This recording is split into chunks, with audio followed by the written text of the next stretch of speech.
Hello, hello, hello. I feel like I haven't streamed for some time now, but I hope it's... Oh, I can't unmute that. Well, I can't mute that. Okay, that's fine. Yeah, last time was 2 days ago. Yeah, but it was like 1 hour and a half. Yeah, I feel like I took a long break. That's like crazy. It's like some crazy thing. Okay. Things should be ready to go. Are you ready? Can you hear me? I suppose you can. So yeah, let's get going, shall we? Hello. So today, what do we have? I actually don't know. let me actually check. 2 seconds.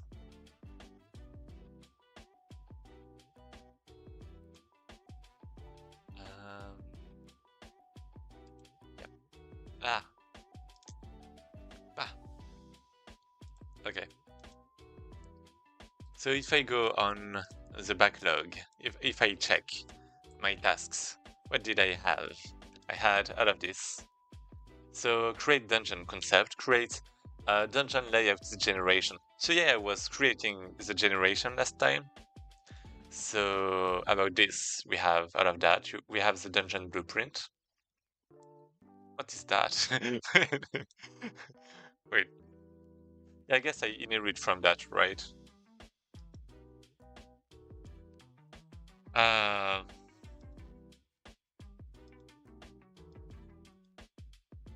Yeah. Okay. I don't know what I did at all. Is the what about help fields? It's going to be complicated. Okay, let's check this dungeon layout. Okay, do I inherit from this? I don't. Huh. Huh. Interesting. Huh.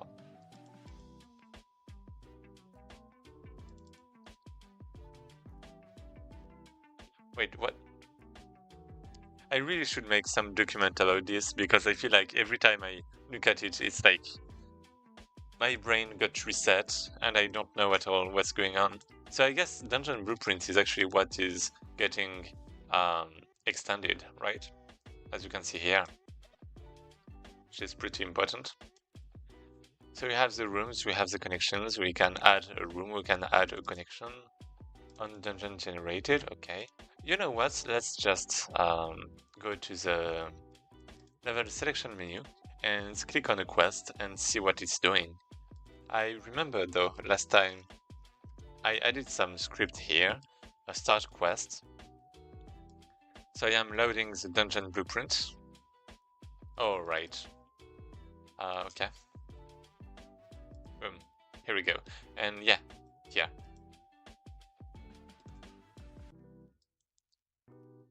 So the yawn, the return. So yeah, we are trying to load the dungeon blueprint from the ID, the full ID of the quest, right? On dungeon generated, we connect, and we do this, and we just enter the dungeon, and then we generate. So it's supposed to call that at the end. Okay, that's fine. Now we have to check for the blueprint. So we have this one inheriting the blueprint. So I guess we can... Actually, it doesn't have a name.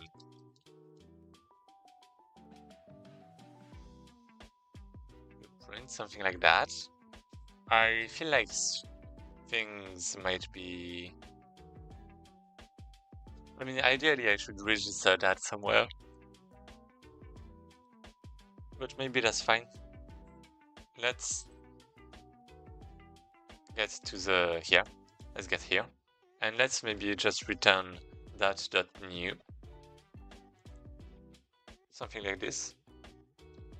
And we're actually going to restart.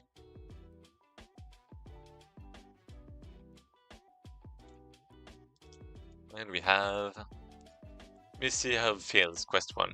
Oh, right. Did I want to organize things per dungeon?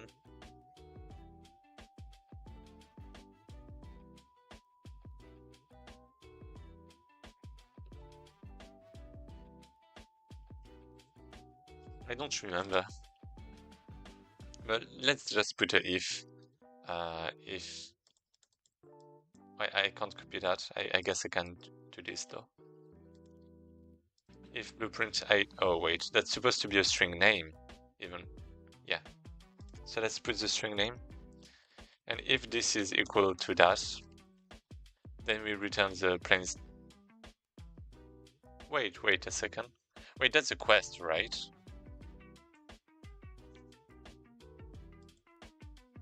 Yeah, that's for the specific quest. It's not supposed to be this one, right? Not this one specifically, I mean. Yeah, because this one is trying to generate, like, things randomly, right? Generate, we create the generator, we add all of that, we generate randomly, and then we return, we call the on-dungeon generated.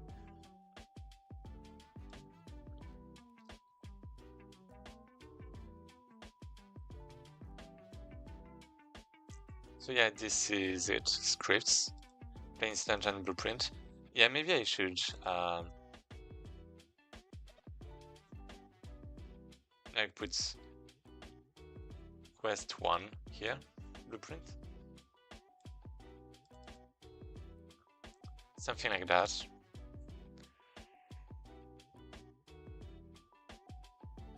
I don't want all of those classes. Like staff. Yeah, let's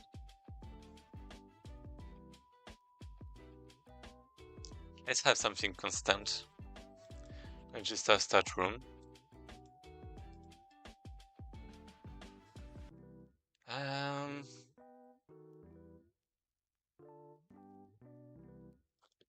What is it even? It doesn't have anything, so wait. Dungeon layout. So this is supposed to be the new layout, and I'm not putting anything in here. That's a bit of a problem. Here we go.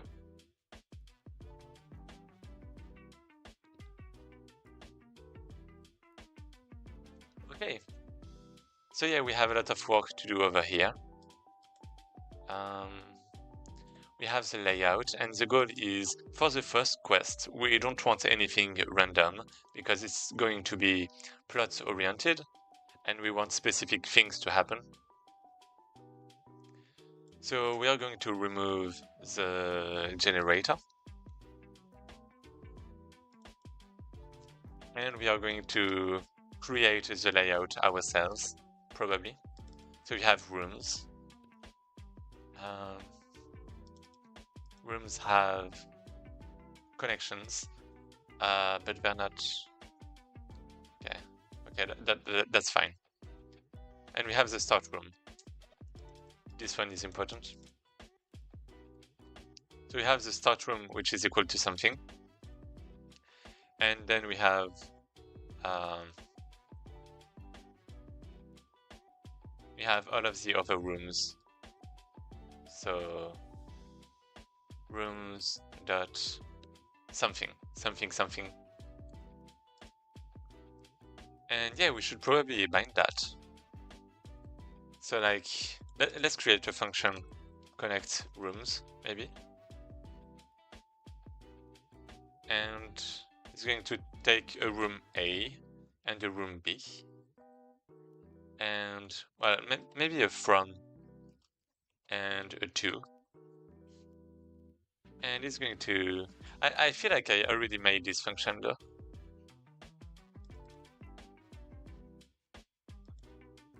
So this one is room type settings is only about priorities and generation. So that's fine, I don't need this. Where am I? Here. So yeah, I don't really need this. Starting room type. Let me just, oh yeah, I removed this, right? Yeah, I think that's fine. Register intersection room. Yeah. Okay. So now we are going to connect the rooms. So from the output of one room, we add, and two, well, we are going to add in the inputs, right? From. Here we go. So now we connected the rooms. They're like bound together, like it's a linked list basically. Yeah. I guess it's not really a list because there might be intersections, so it's like more of a graph. But that's fine. That's it. And now instead of, well, I guess I'm going to create the first room, right? So yeah, let's actually create a class start room, which is going to be unique to this quest, I suppose. But it's not like that much of a problem, probably. And let's take that. Room type. Actually, this is supposed to be a room.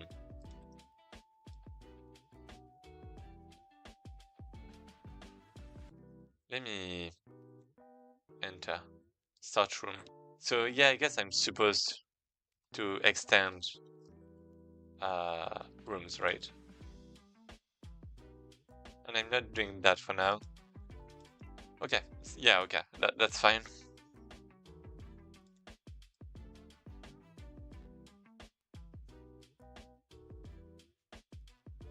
Starting room type, okay, starting room, let's call it. We have the enter room, which has something, I guess,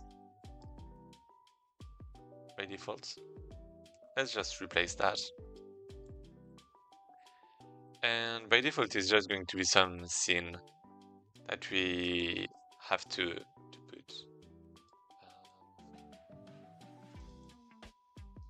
Ideally, I'd want to preload that, you know, like maybe I should put it at the start or something, but I mean, I guess that's fine. Yeah, I think it was just something quick. I'll change that later if I want, if it's not good. So then I create the room. Then I, 2 seconds. Boop.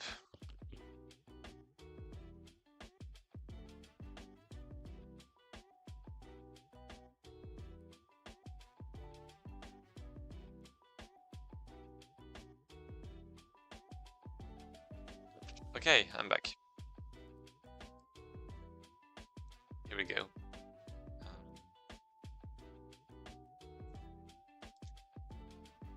So we have a new room, which is going to be, I actually don't know.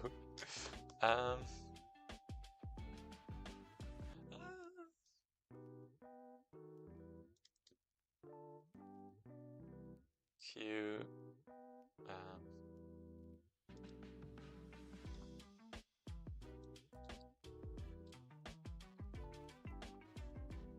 something like this.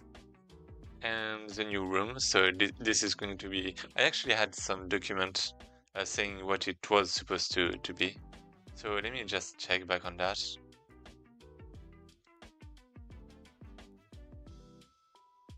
Game design, dungeon 1.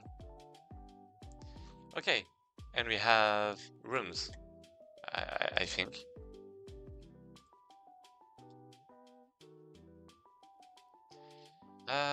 Oh yeah, that was a lot of ideas.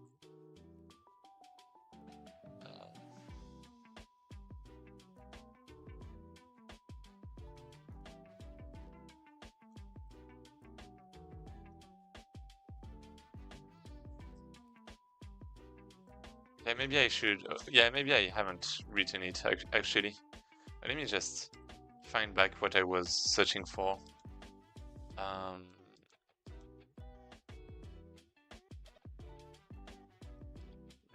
do.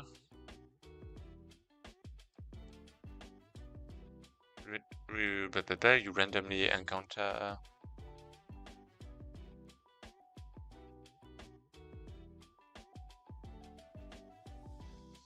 Okay. So yeah, the first quest is wait.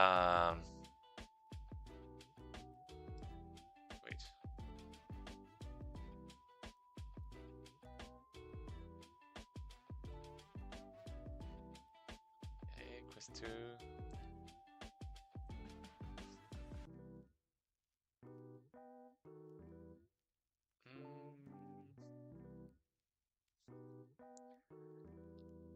Yeah, okay. So I guess there's going to be some stuff, then there is an intersection, and then yeah, okay. Let's create things and let's see how we actually do it. So we have room 2, I suppose, because it's not the start room.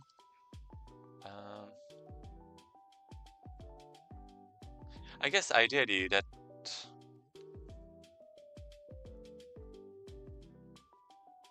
I shouldn't make that like that. I should make it I shouldn't, basically it's supposed to be some kind of asset, so I shouldn't be making it in code. I should be making it like either with nodes or even ideally with like JSON. JSON would be great because it's like some kind of tree structure. I guess the only problem with JSON representation is that merging would be complicated to represent. But I mean, even that is not that much of a problem. Well, I guess basically I would like some nodes. Ideally, it should be a graph. We should have like a graph that would be like so great. Let me actually check that. Oh.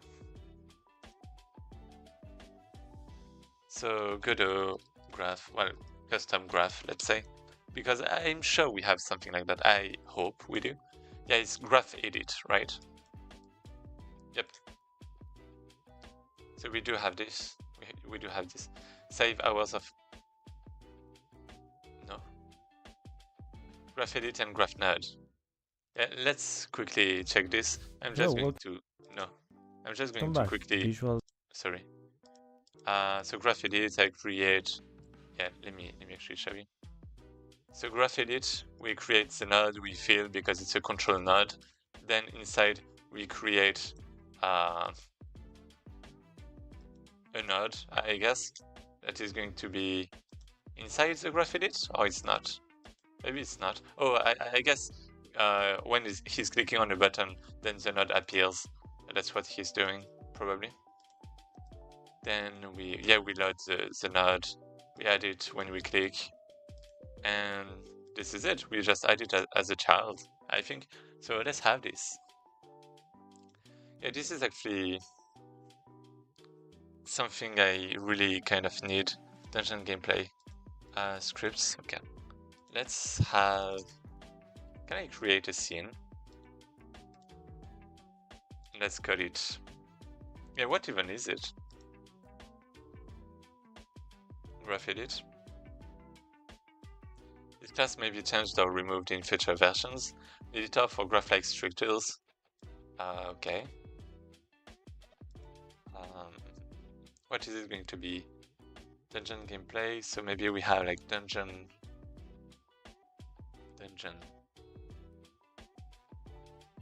Dungeon what? Dungeon graph. Yeah.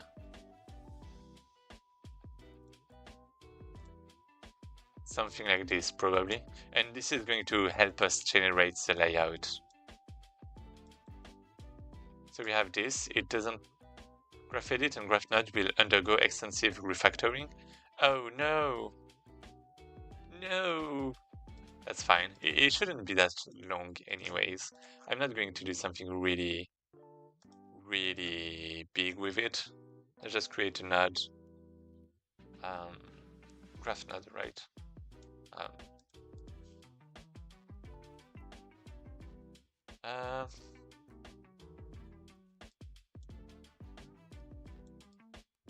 So we have the node.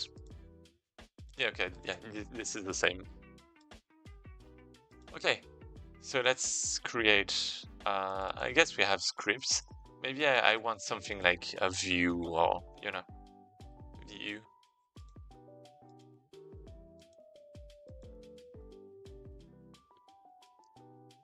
Because this is where we are going to modify like the graph. Yeah, I suppose. Anyways. Yeah, I don't really like it, but yeah, let's call it graph, something like this. So we have dungeon graph. Okay, here we go. Dungeon graph. How am I even supposed to open this actually? Can I just do this?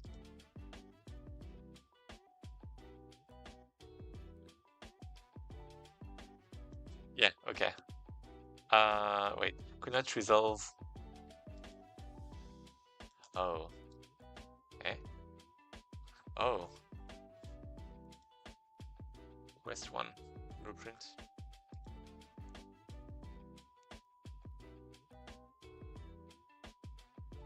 Okay. Now let's... I mean, I guess it should be good now, right? This is not what I want, but... Not all code... Yeah, okay, this is fine. Let's return null. And so now let's just change this, though. Hey, what's good? Welcome. How are you? Eva. What's good? Well, just making my game. I guess I'm trying to make like some graph to help me implement the dungeons because I want something very similar to I'm all good. How about you? I'm great, thank you. And how is it called? Wait. I actually have it on my desktop. How is it called? Like the game with the dungeon? It's the... Wait. You know what? 2 seconds. Okay, this is called Darkest Dungeon. My bad. Darkest Dungeon. And it seems pretty difficult. Well, actually, it's my first time making a graph in Godot, so I don't really know how it's going to be myself, but I hope it's not going to take a lot of time. This is not my goal. And yeah, my goal is to have basically something like that. And instead of, you know, just making that in code, I want to make like some kind of graph to help me to help me link nodes together. Because in code that would be like pretty bad. So let's see what we can do. And yeah, I actually don't know at all. Is a frame that can be used to organize other graph elements. Okay. So what is a graph node?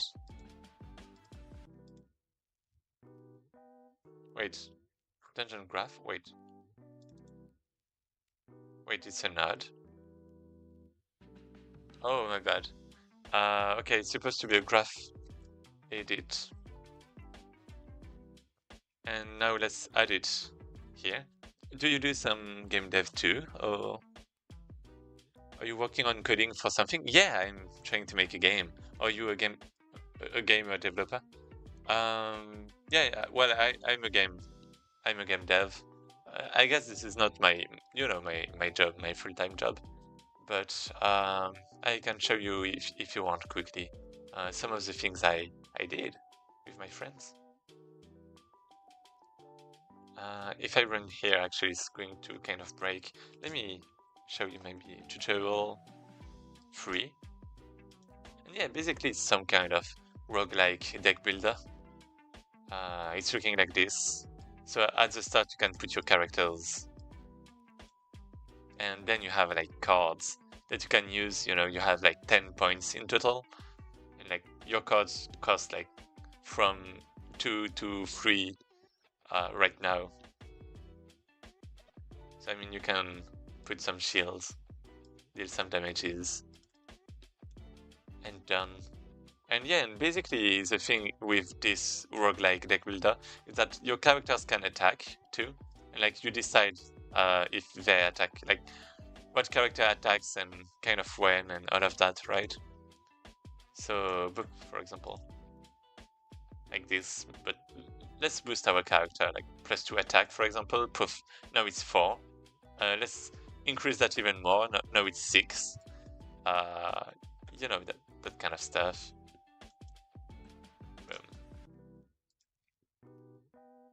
Let's have some. Thanks. Thanks. And yeah, that's basically it. So I guess I made some kind of tutorial to explain all of that.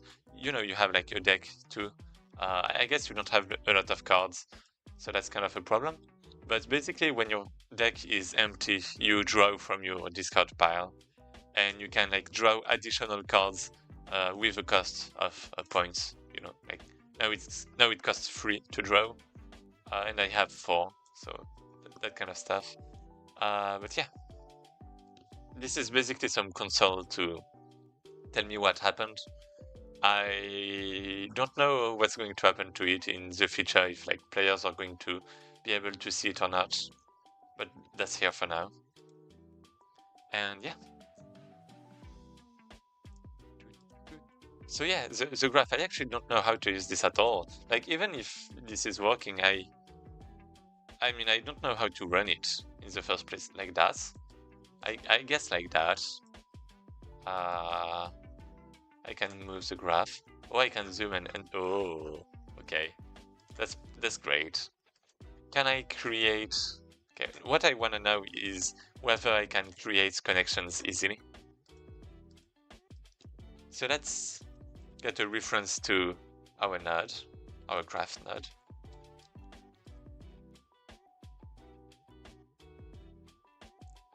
And let's call this GraphNode because there are so many nodes in Godot that I'm afraid I'm just going to lose myself. So clear all slots, clear slot, get output port, position, get slot color, slot. I guess this is about, is slot enabled left, right? I guess the slots are pins or like connections in this case. Left. Slot updated. Slot selected. Yeah, I'm not sure at all. Let me check a tutorial quickly. Here we go. Connecting graph nodes. Here we go. So we have the sets. Well, we have the graph. Wait, what?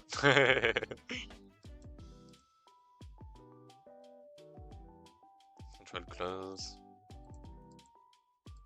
Okay, so we have this.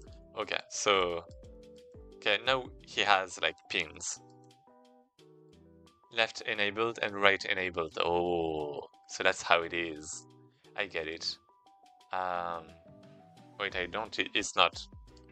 Wait, what? Graph element, graph node.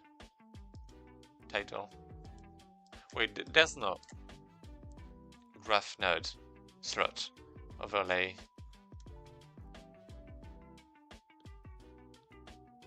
Wait, what? I guess maybe graph node is the wrong name. Maybe that's not a graph. It is a graph node. There's no. Okay, this is a graph node. So what if I do? Wait. What if I put a name? Haha. Yeah, it's not changing anything.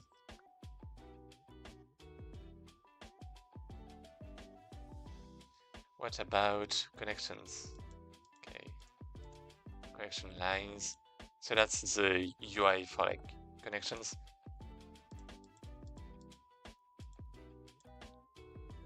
Big, all. It's not changing anything much. Maybe I'm just using an old version of Godot. Oh, it's from 6 years ago. Never mind. Yeah, 6 years ago. Maybe it's like from the previous Godot. Huh. What are we going to do? A slot. Yeah. I don't have slots. Same overrides. No. Godot GraphEdit. Oh, well, Godot 4, let's say, because I think it's like Godot 3. GraphEdit, connect nodes. Okay, we have actually the documentation, the official documentation. Infinite grid of nodes, performance, enable low pro. Okay. What about GraphNode?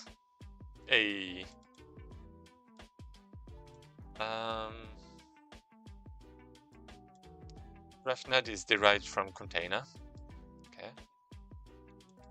Children in turn provide GraphNode with so-called slots, each of which can have a connection port on either side.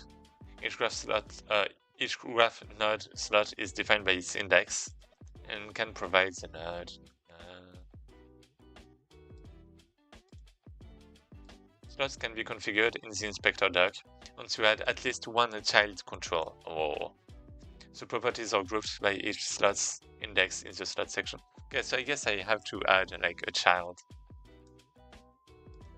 For example, rich text, thing, test. And now I have access to this. Okay. Okay. Oh yeah, because it's like index based. Oh, I get it now. So I guess I have to create my pins myself. Is that it? Can I do this? Can I put an image? Or like maybe just put some noise?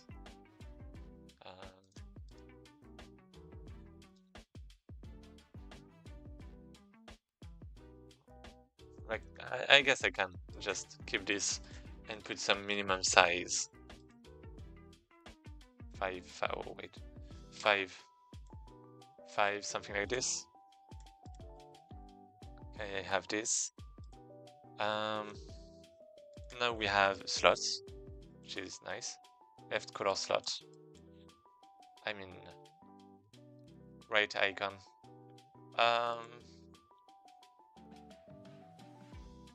Oh, right enabled, left enabled. Hey, here we go. Okay, so we have actually slots now.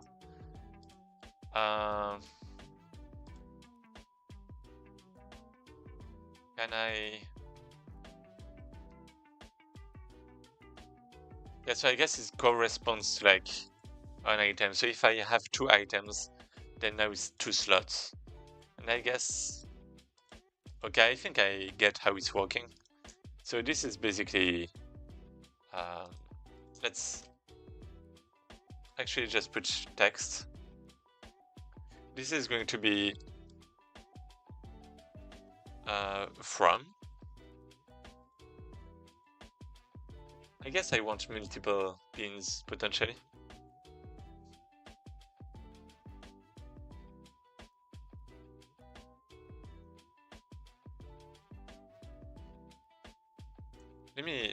Let me actually think a little. From, let's fit the content. So right now we only have one input connection. I guess this is fine because we can connect multiple nodes to this pin, right? Probably. And next we have the two outputs maybe. Inputs, outputs. Yeah, I guess that's fine. We can put it on, yeah, on the right. This one is on the left. Great. Let's center it a little, even if it's not needed. We have this. Okay. Now this should have. Sorry, this one has left enabled. This one should have right enabled. Great. This is going to be called a room. I guess the title could change. hey, what kind of game are we making? It's a roguelike deck builder. And yeah, let me show you.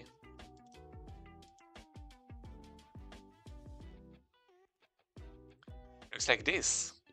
Hey, here we go. So you can put your characters. You have cards that you can use. And for example, let's increase the attack for this character.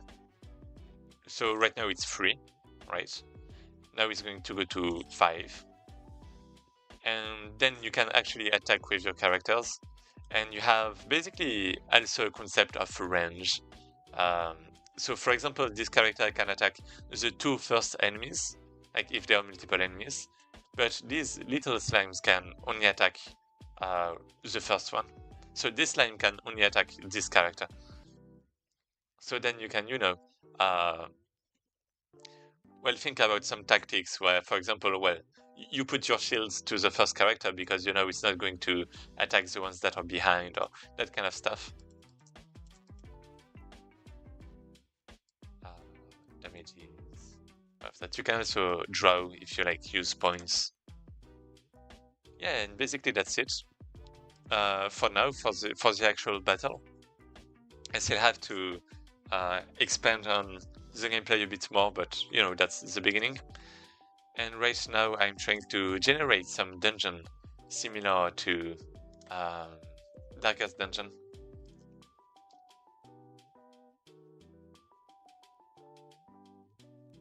So something, you know, like this, basically. And for that, I was basically thinking I was just going to use a graph, because I started making it like in code, I suppose. But like I saw right, well, just when I started, I thought that it was going to be like so bad if I had to do like everything in code. So I'm trying to make a very like short graph to help me with that. So basically we are going to have different nodes that are going to be rooms. And these different nodes are going to be are going to be connected together to like, you know, create the layout of the dungeon. So you know, it's not, in this case the dungeon is not going to be like generated, but I actually want both types. I actually want some dungeons to be made by hand, because you know, some quests rather are going to be plot oriented. So they need specific rooms, maybe specific, connections, like specific battles, like to balance things out too. So yeah, for some quests it's going to be like that, and it's going to be handmade for some, and some others are going to be generated. But yeah, that's how it is. And we have this. What should I do? Script.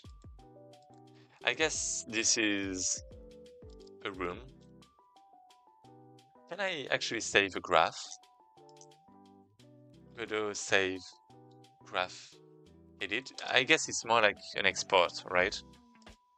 Let me save a graph edit in Godot. You must manually iterate through its nodes and connections, stores all relevant data. Okay, so it's not directly. Then use a resource saver singleton or custom. Yeah, I'm probably going to save into JSON because I have so many things in JSON for now. And you know, yeah, never mind. Yeah. Yeah, okay. So yeah, let's do this. And yeah, are you making stuff yourself? Roots, yeah.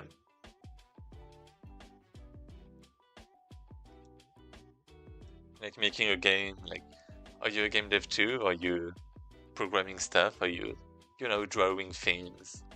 What are you doing? GraphNode. So yeah, I'm gonna have to make it to turn it into a JSON.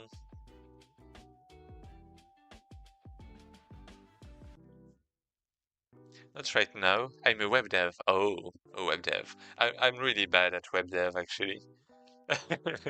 So yeah, I guess I would have to learn a bit more about it to like create good effects and, you know, maybe a good website for my game. But yeah. I guess you know, like creating applications is like, you can do that locally and, you know, it's like kind of free, right? Like you have Unreal, you can use it for free. You have Godot for free. You have a lot of things you can use for free for game dev. But yeah, game dev. I guess you have to host your website. You know, especially if it's like dynamic, you have to maybe handle like your database stuff. So I've never really went far in that directions.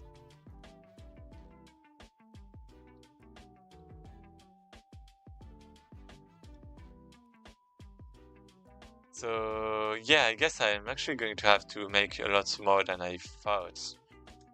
What if I... Wait. If I run that, what is going to happen? Oh, right. Yeah, yeah, I suppose that's what's going to happen. Um,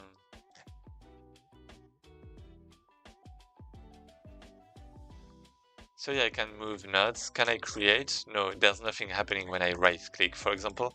If I try to remove, there's nothing even. So let me check again. Hi guys, it's Andy the Oh, G. incredible. Thank you for that. So Display. oh, sorry if it's like a bit loud. Yeah, I just saw some script here. We have on GraphEdit connection requests. Connection requests, connect node, and this connection request. So I guess it works with requests. We can try doing this. So like in ready we have connection request. We have this connection requests. Then we have I guess let's just check the other kind of requests. Cut nodes, copy paste, well, copy paste, delete. Oh, delete. We need this one. Do we have duplicate? Yeah, I guess a lot of those things would be like nice to have, like copy and paste would be pretty good. Pop up. Yeah, okay. What about button pressed? I guess we can get this one too. Let's create some kind of button. Can I do this? Yeah, now it's filling everything. Maybe I can just, instead of copying what the video shows me, I can maybe just have an input function that is checking a mouse. Let me actually check what I did in other places. Okay, this is not me, this is Dialogic. Mouse button is pressed. Yeah, let's just copy that. Looks good.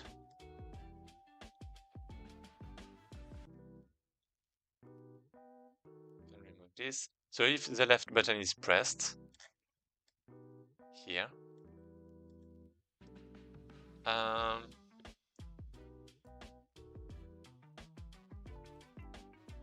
I guess the problem with that is that I'm not going to...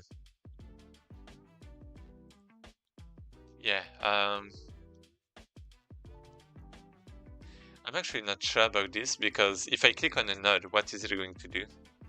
That's my question.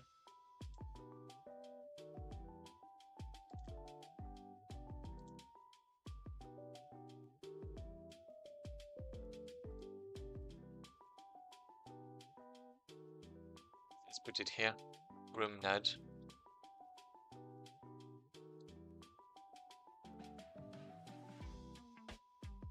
Room node prefab. Vaccine.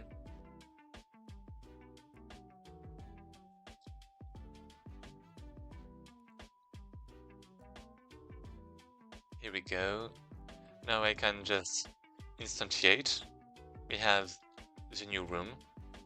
So new room. This is a room. No, this is not a room. New room node.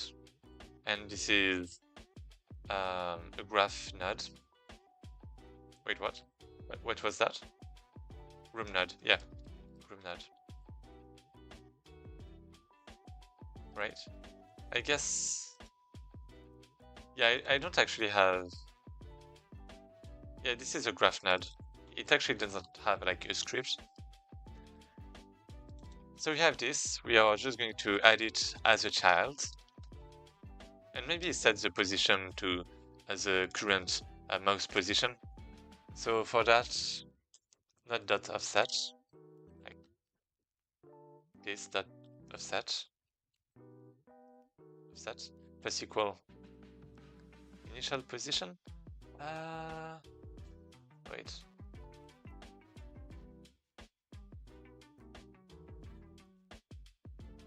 Okay, he's doing some stuff that I'm not sure. It should be like this. Can I just set the position instead? Position equal equal what actually? Mouse, well, mouse position, get global, get local mouse position, probably. Yeah, it's relative to the GraphEdit, and the node should be relative to the GraphEdit too, so that should be fine. And now if we run, we have random variables, but that's fine, probably.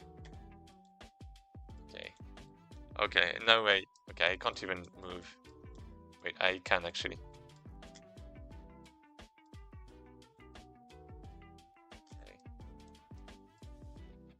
Okay. Interesting. If let's right click pressed, then I can move. But if I just left click, then it's going to add it here, which is okay. Interesting. So we have the graph. We have a lot of stuff. This is bad. This is very bad. I wanted to check if... Yeah, so the one on the bottom is rendered on top. What if I create a button behind that is transparent? Oh, never mind. This is not what I wanted to do. Yeah, I actually planned that ahead of time. I'm going to block the mouse because right now it's passing up, but by default it should just stop. And the reason for stopping is because if we click on a node, it's not going to go to the graph anymore, and basically the input is not going to do this anymore. So now it should be fine. Okay, what's this? Wait, there's a big problem. Why is it so big? And yeah, it's not working. Maybe it's because I'm doing like input.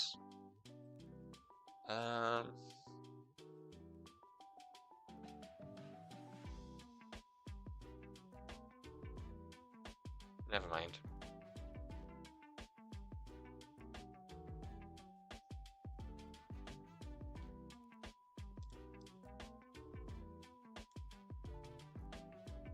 Wait, this one is passing.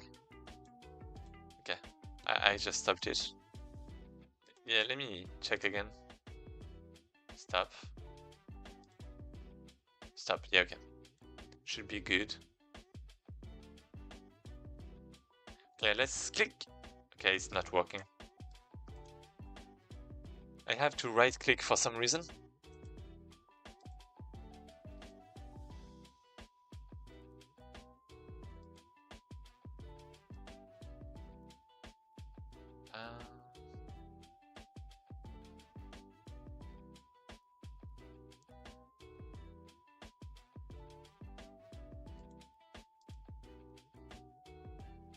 Force pass scroll events. When enabled, scroll wheel events processed by... Yeah, okay, that's about scroll wheel events. I don't really care about this. I mean, I guess that's fine, even. That's for the best. But the stop should determine how these events should be propagated. We receive mouse input movements.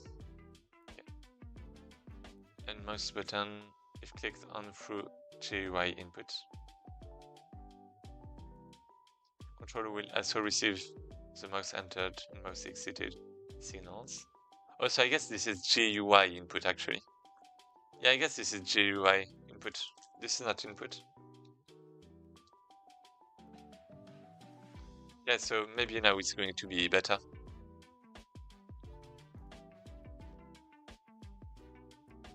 It's not. Wait, actually it kind of is. Well, I mean, I can drag, right? Wait, what? Wait. I can drag from here. What is this?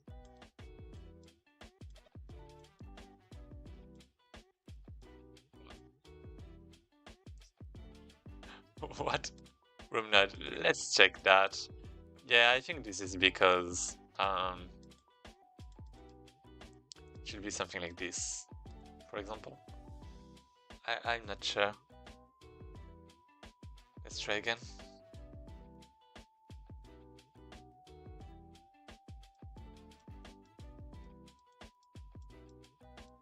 I guess now at least I'm not dragging anymore these nodes. But I'm still adding nodes for some reason. And I can't, or maybe I can, drag all of those at once. But yeah, it's like, every time I click, it's just adding new nodes. And not where I want. And even when I try to... I mean, I guess left click was a bad thing in the first place. A right click is probably not the correct button. Okay, let's actually put it on the right one. Should be better. And I guess the position is not good either, right? So maybe if I do this instead? I don't think it's going to solve anything, but we never know. I guess this is about the offset, right? Because each node has a position offset. Yeah, this is it. So I actually have to modify the position offset. And let's go again.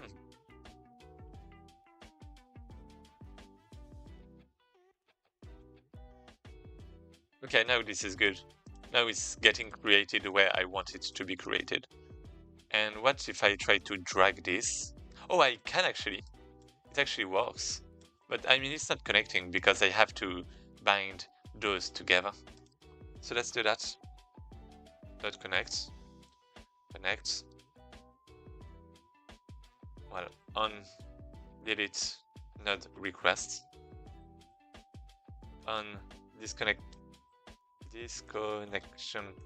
request. And on connection request. Here we go.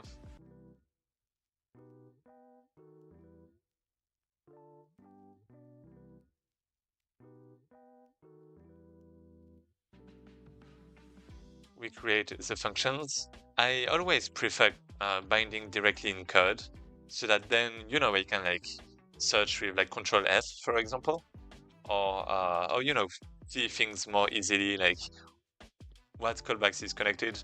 Because if it's connected through the node, through this place, then, you know, in the code we just have like random functions, and I actually don't know what it's about, and it's like really bad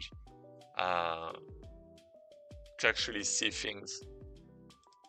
Okay, so we have this. Next, if we check here, we have GraphEdit.connectNode, disconnect node. So let's just do this. Actually, connection request has this.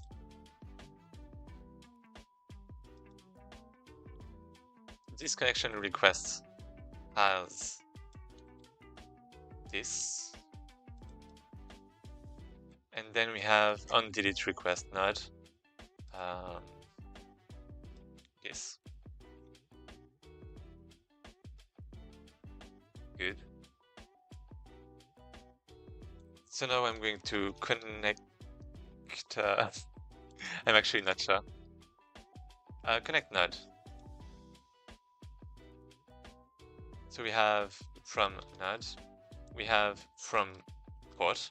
Basically, we just forward everything and to port. Keep alive. What is keep alive?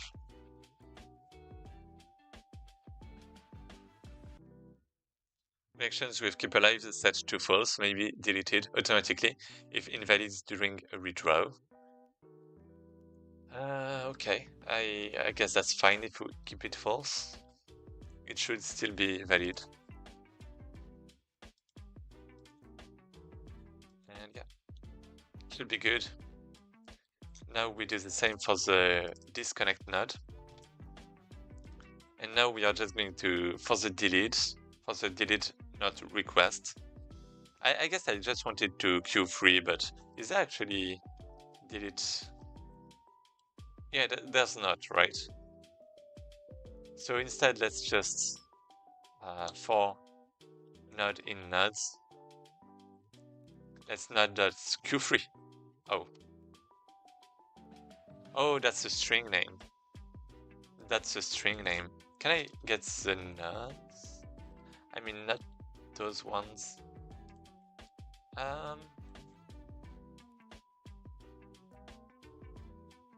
I guess I don't have access to, yeah, because I guess the inner graph is like a model. It doesn't have access to the graph nodes in themselves.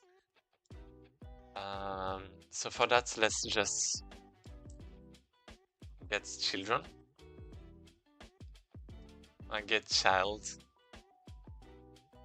Yeah, get children. I don't like this.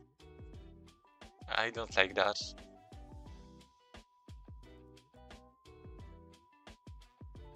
So yeah, what is the string name about actually? Is it just the name of the node? No, it's not, right? Wait. Godot graph edit delete node. Delete node request.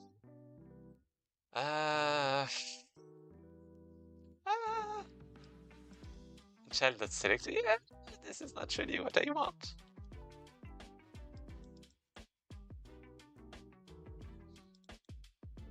Because it should have an input.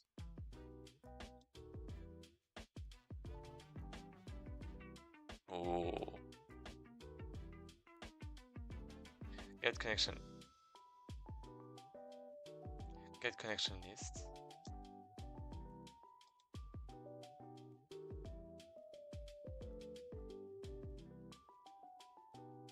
It's from 6 years ago. Disconnect node. Yeah, no, it's for deleting. Godot 4.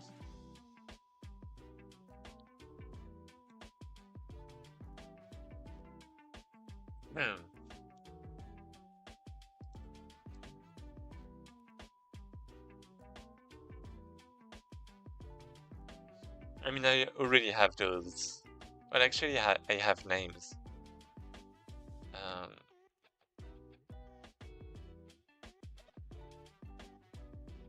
What if I check the documentation directly? GraphNode. Delete. Delete.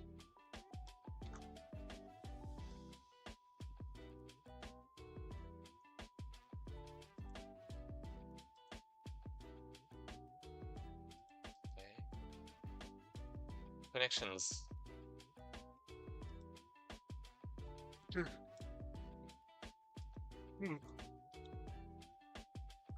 This is fine. This is not. Let's put a breakpoint. Let's go. Let's go. So I guess now it should connect though. Like if I do this, now it connects. And this shouldn't connect because it's like a circular loop. But actually, never mind. Maybe in my dungeon it can be fine. Yeah, there's no... Yeah, maybe it can be fine. So here we go. What if I try to remove this? Like Alt plus click. Like... Oh. I guess I can't actually remove this. Wait, I can't connect inputs to... Yeah, I mean, it makes sense.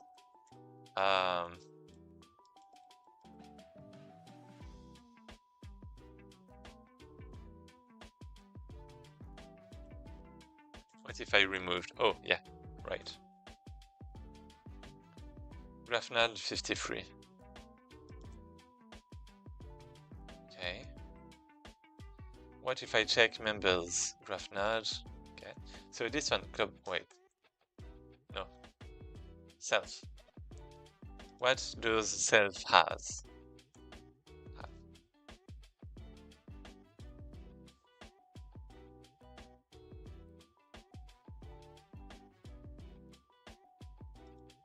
So I mean, we have a list of connections, right? But do we have a list of nodes? I mean, I guess we have this. And this is at GraphNode 53. So this is actually just the name. So maybe we can just search with the name. Like find child, maybe? And we have a pattern.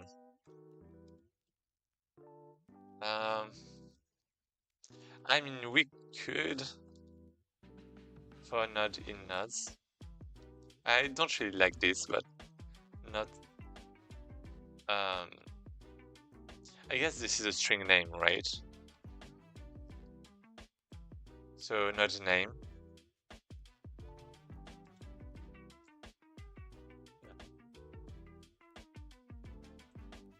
Then we find the child from the node name, probably. We get the node,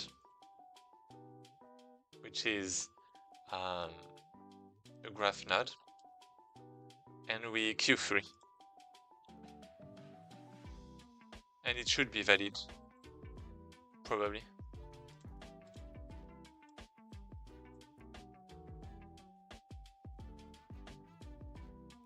Yeah, let's select it. So we have it, delete, and it works. It works. So now we can add new nodes. We can select those nodes and remove them or not. Maybe not.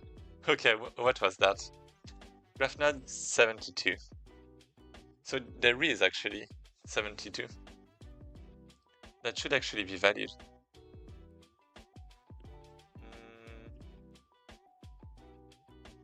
This is interesting.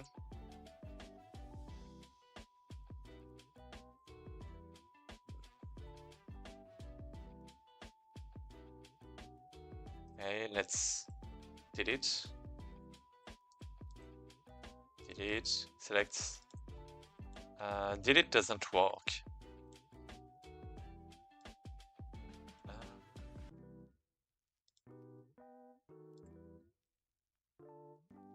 Attempt to disconnect a non-existent connection.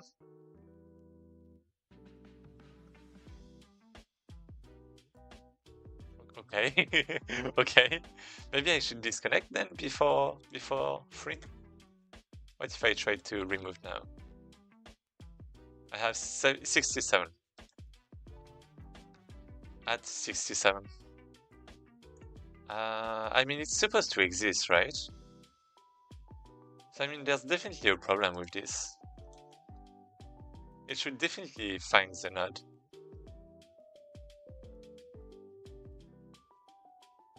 Can I?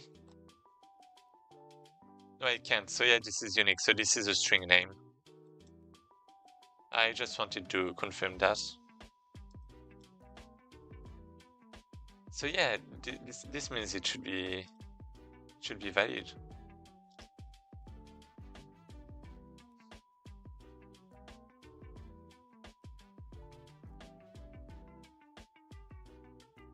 67, right? Add to GraphNode, add 67.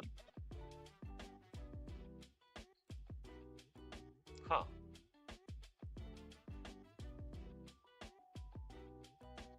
I mean, I guess I can have like a O2 solution.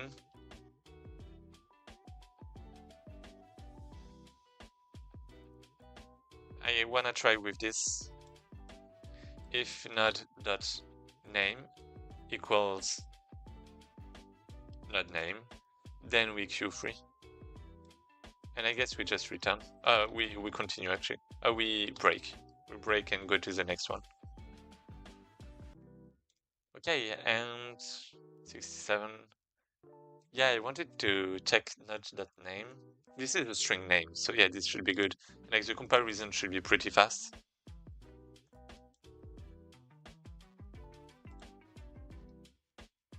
Let's remove, right click, select, remove. Okay, now this is valid. And if I add a lot of those, select and remove, this is working too. So yeah, this is great now. And if I press delete, it's not crashing right now. Yeah, should be good. Should be great.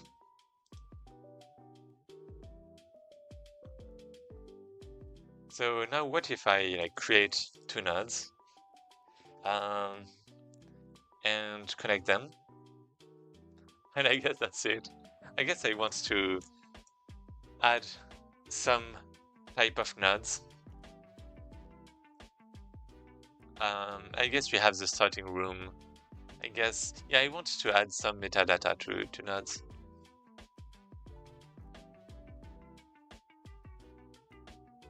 Like, it's not just going to be a room, it's going to be a battle room, it's going to be the starting room, it's going to be, you know, that kind of stuff, right? Maybe I should like create, like make the name editable or something. Or like maybe create some kind of type section, you could say. Let me check here. So we have all of this. Oh, there's actually some problem here. Yeah, that doesn't exist. There's no problem. You didn't see anything. So yeah, control. I don't remember the name. I think it was menu bar or something. No, it's not the bar. It's... What is it? Container? Yeah, nah, it's going to be menu bar, probably.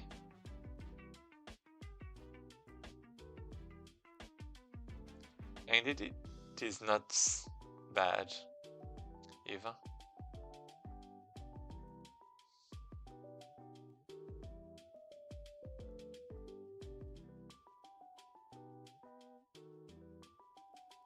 Yeah, menu bar.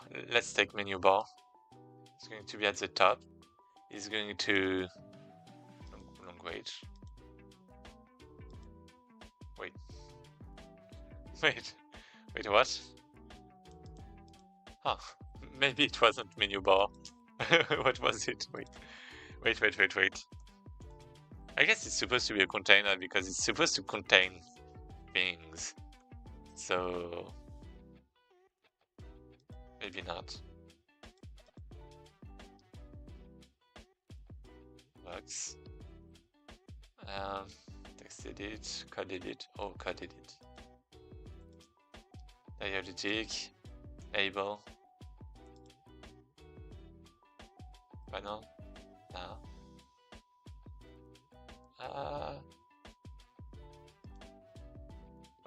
Horizontal menu bar that creates a menu for each pop-up menu child. Pop-up menu child.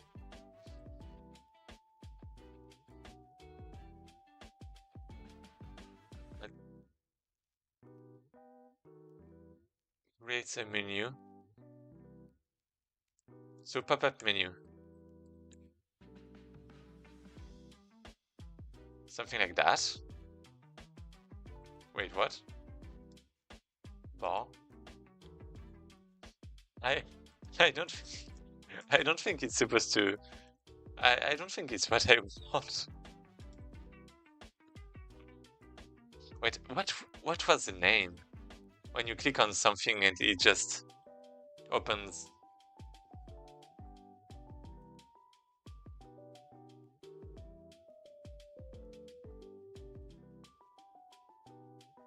Foldable container? Nah.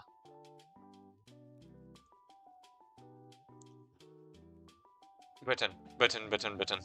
Texture. Okay. Menu button. Button that brings up a pop-up menu when clicked. Yeah, this is it. A button that brings up to create new items inside this pop-up menu. Use get pop-up add item. Yeah, this is it. What is this though?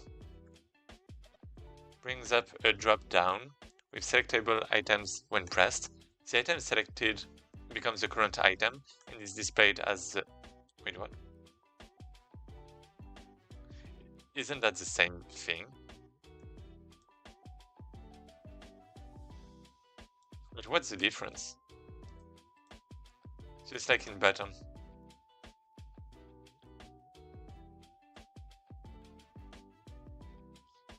Dana?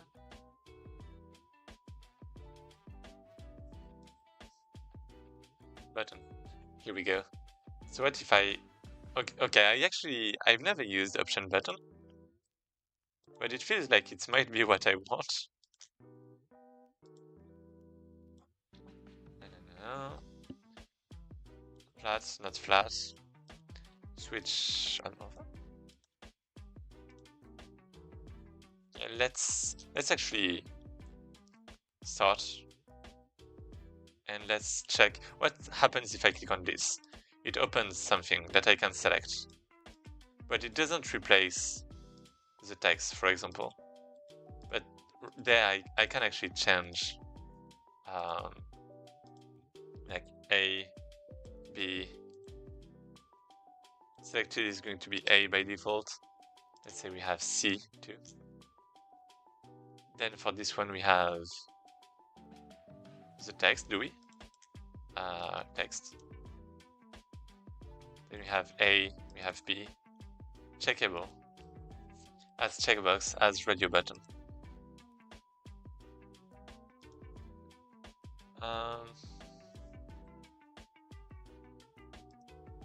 A. Okay, yeah, I can click, but it's not changing. And for this one, it is actually changing. So yeah, let's skip this one. The option menu. And this one is actually going to have basically different types of rooms. Probably. It's like the starting room. This is going to be the type. Here we go. Starting room. It could be a battle room. It could be the boss room, or the end room, or I don't know, something, right? I guess it shouldn't have anything though. Wait, that's a problem. Here we go.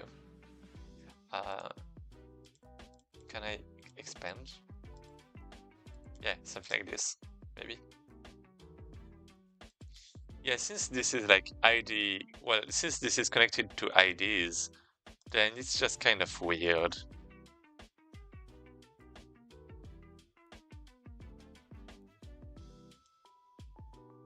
Can I left color? Let's put something like red. Then on the right we have green.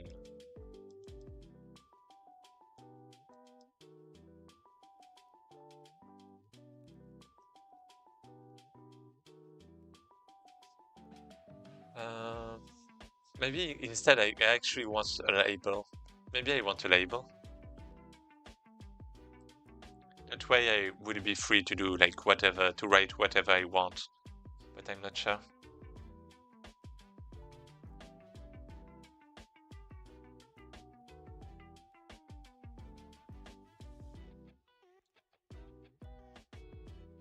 Yeah, I mean, it would mean like freedom.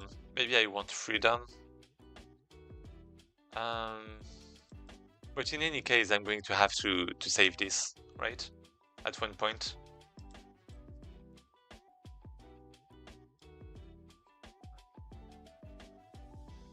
So let's maybe create something like a button. Save. Something like this.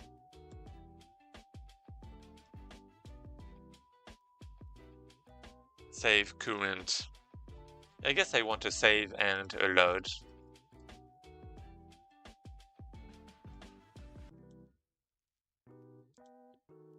Save current layout and load layout, maybe.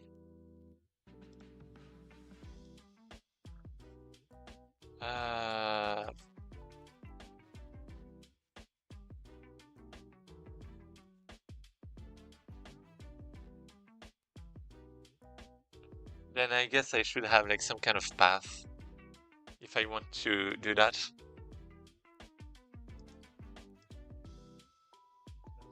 Yeah, this is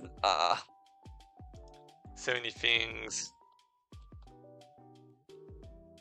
Text edit. Yeah, I guess text edit is fine. Actually, okay. Godot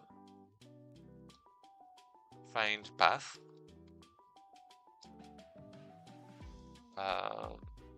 How do you call that? Path Explorer? Path Explorer? Nope. File Explorer. Open file dialog. Maybe that's it.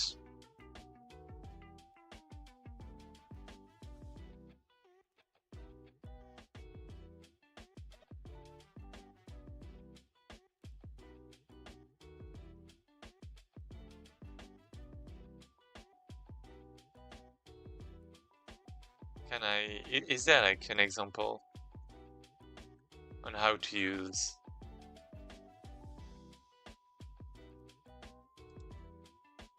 said 7 years ago? Godot 4. Maybe it's probably just going to be the same thing, but okay, there is actually a project with this.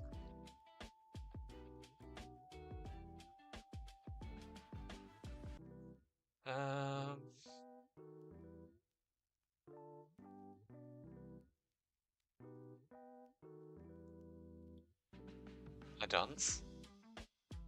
Custom node. Simple import plugin. Import.gd.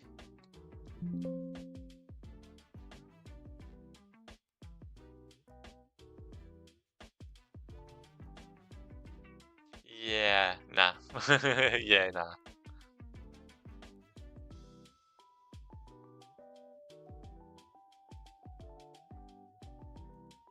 Plugins.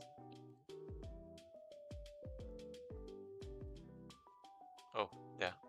Oh, never mind. Let's just connect to the signals on the file dialog, configure the file path filters. Okay, then load it as a resource. Yeah, okay, let's do this. We have the name of the class, that's everything that matters. So we have the save layout, we have the load layout. We are going to have the buttons here. Load layout, base button.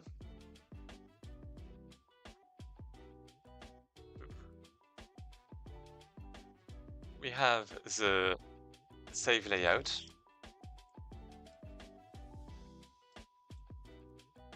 On layout, load request. Yeah, I do like the request name. Before I just added, well, I prepended try, so like on try load layout basically. But yeah, I do like the request. I think it's clean. File dialog dot that new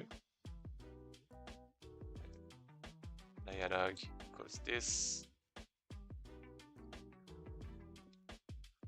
Then I'm going to let me check. Is a preset dialog used to choose files and directories in the file system. Supports filter masks. Sets its window title according to the file mode.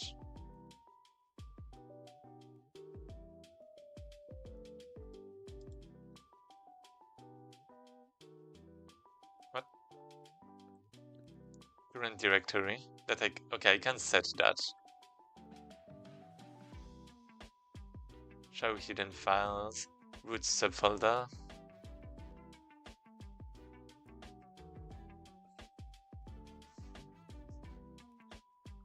Do I have callbacks? I don't. Oh, signals. Directory selected, file selected. Yeah, this is it. It's only one file, right?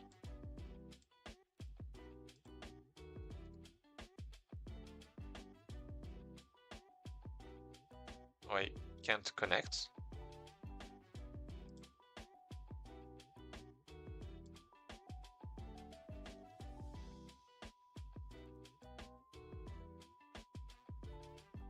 On layout loaded. Well, loaded. I don't know. Or like maybe just load layout from file path. Well, from file.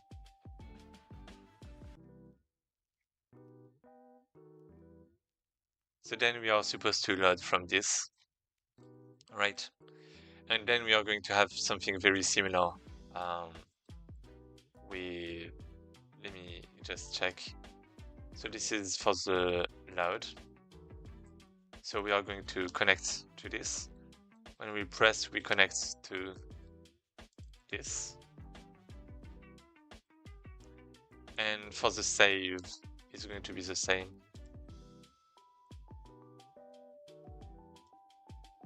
Save requests.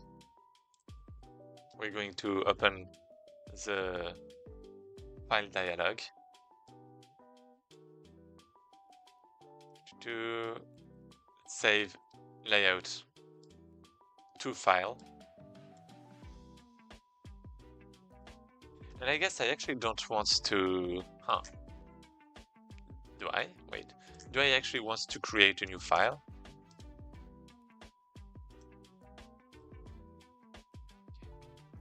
Yeah, I was trying to check on Google, but it's actually... I can't. I have to do it myself. File dialog, that.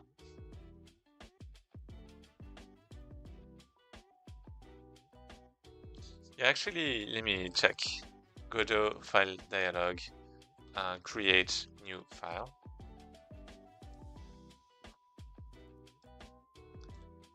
Mod save file. Oh.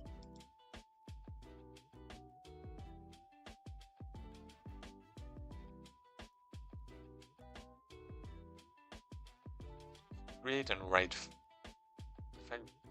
Wait, what? File dialog. What? What's this name?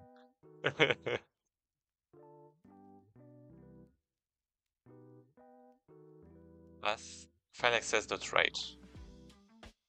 Oh, it's file access.open. Oh.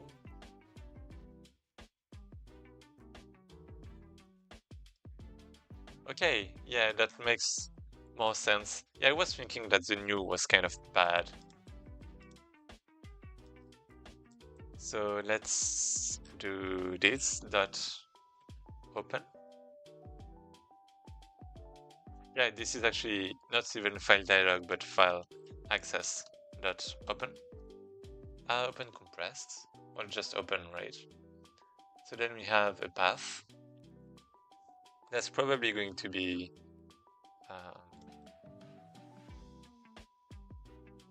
source path. This is a string. This is export. Yeah, this is a folder, right? So I mean, I guess this is fine.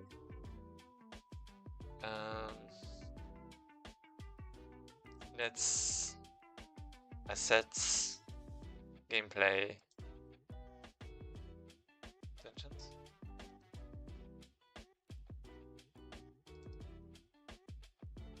requests. Yeah, let's just put this one. Right.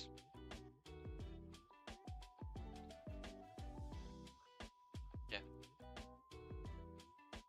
So then we have the source path there. It's too few arguments. So yeah, you have to put the mod. This is going to be a read, I think. So then I actually have a file access. Oh yeah, okay, yeah, I guess file dialog is kind of... Wait, no. Wait, this is not the correct... Yeah, this is just trying to access the file. This is not letting the user actually select the file. This is not what I want.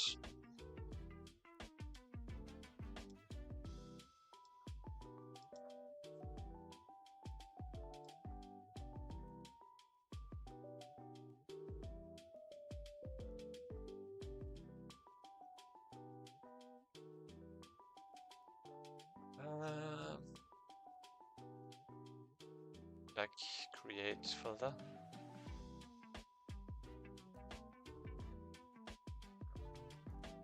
File mode. So this one is actually good.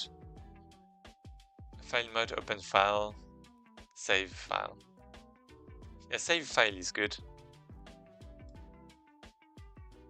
Open any. Open directory, open files, file. So where do I have access to this? File mode. This is it. Okay.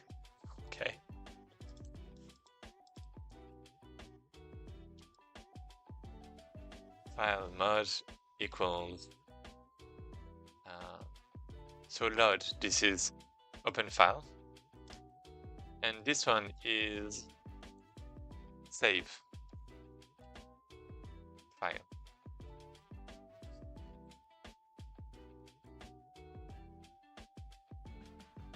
And this one does not exist. This is fine.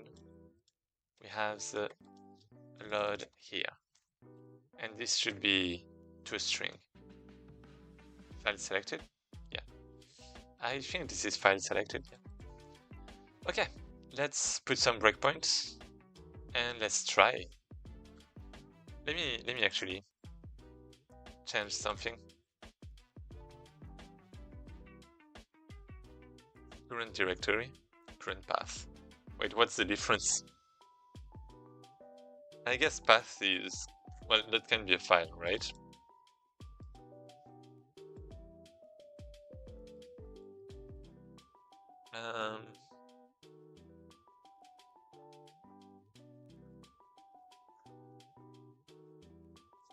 File name filter, that can be good.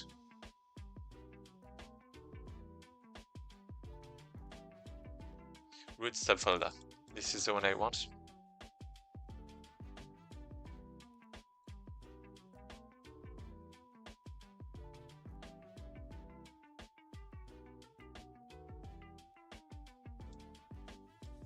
That's path.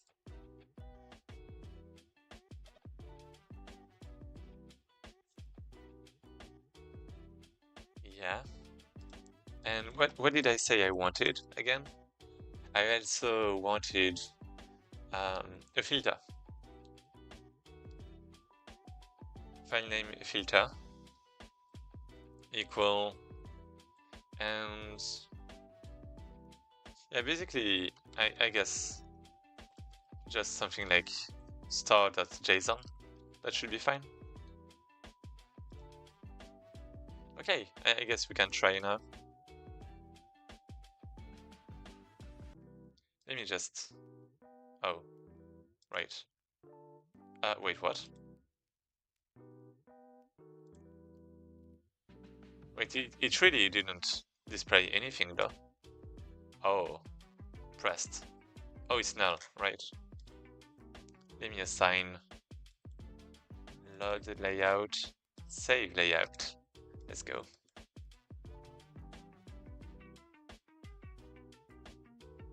seconds. Okay. It's actually not doing anything, as you can see. So, I mean, it is supposed to. Yeah, this is basically creating the thing, but not displaying the dialogue. So I'm missing a function that I have to call. I have to call a function. Methods. Add filter. Add option.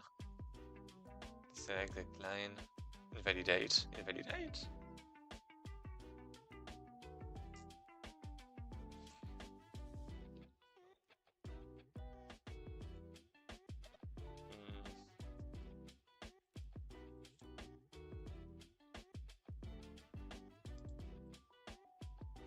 Godot file dialog. Open. How do I do this? Not a window.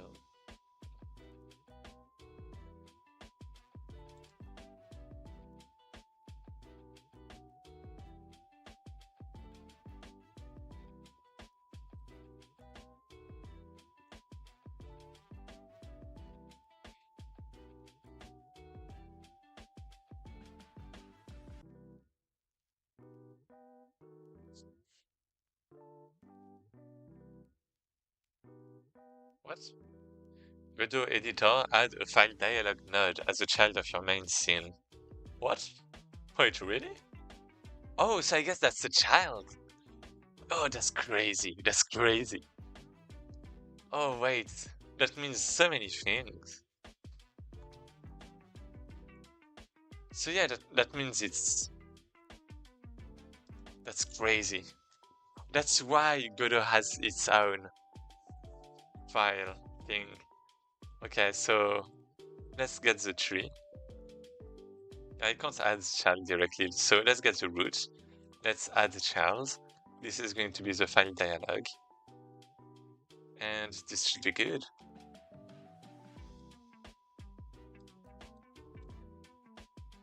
Okay, let's see this time.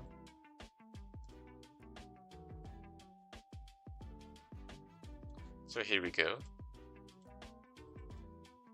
And this is still not doing anything.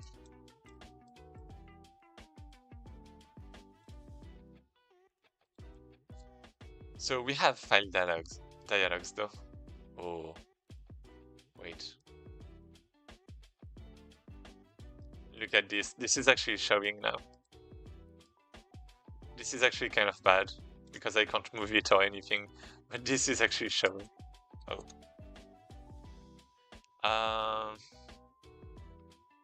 Yeah, this is actually very bad.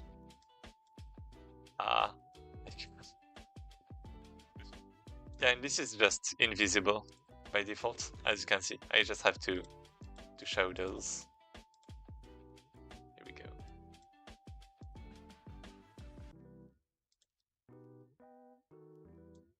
So what instead if I create like,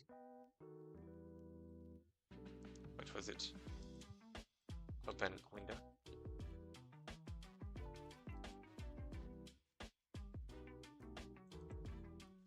File dialog.show. Oh wait, this is actually .show. Oh yeah, there is actually a .show. So I mean, I guess this is it. But this is pretty interesting that you can actually embed it in your own thing. So here we go. Let's load. Let's save. Okay, maybe it's not working. Remote.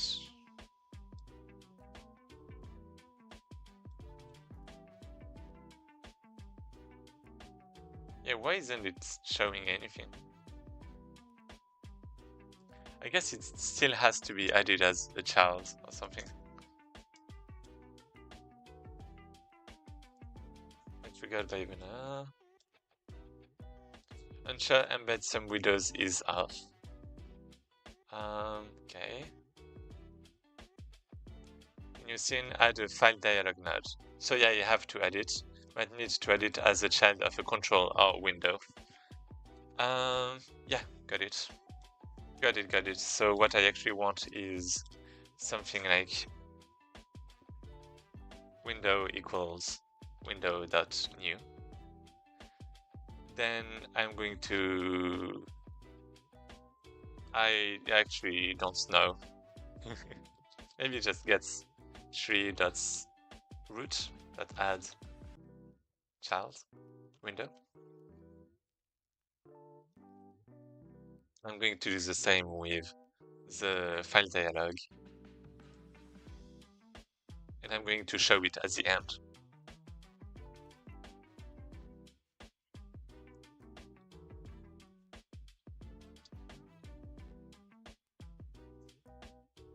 Something like this. Oh, actually, yeah. I add the file dialog to the window I'm creating. Then I add it at the root, and then I show it. Should be good. Should be good. Load. Okay. Well, actually now I have something, but it's still like not popping out. Yeah, this is kind of bad. Window. Yeah, what's the deal with all of that?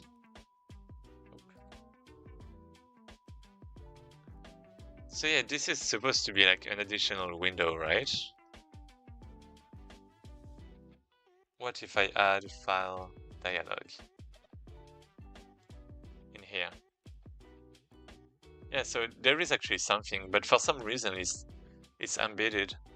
So let's maybe do what's Google recommended and check this. Okay. Embed some sub windows. That can be faster as it does not need to create a separate window for every pop-up and tooltip. Okay.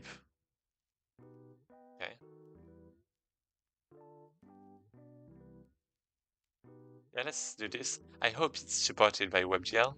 I mean, I actually don't care about this, because this is going to be editor only, right? Let's try again.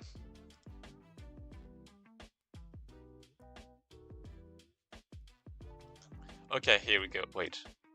Okay, this is great, but okay, now I have it. So now I can actually select my file. Wait, is it actually what I... Yeah, let's say this is what I want. Can I... You know what?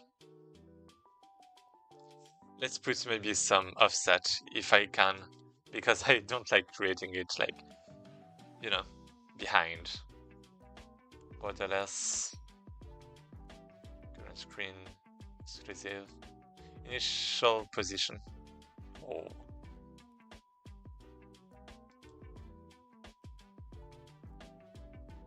Never mind.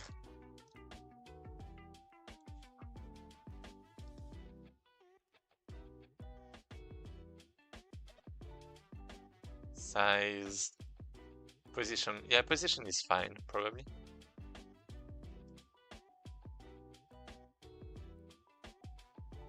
Well, 2 seconds. Window.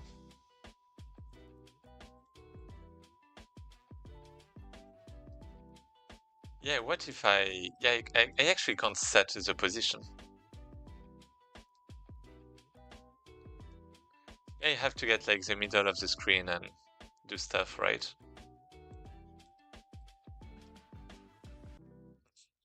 Okay.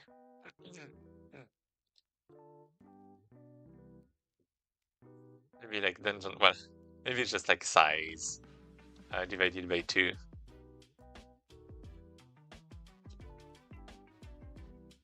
Something like this. The size of the dungeon graph.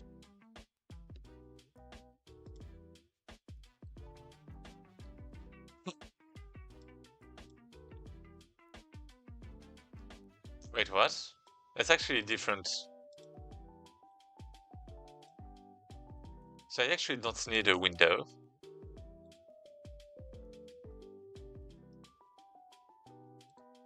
Can I just do this?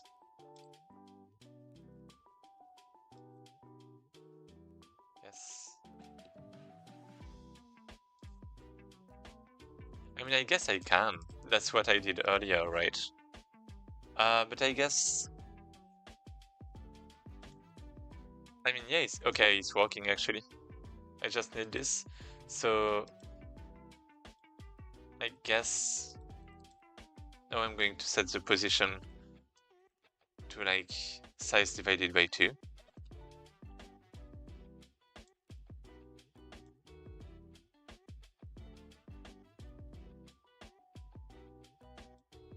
Okay, now it's working fine.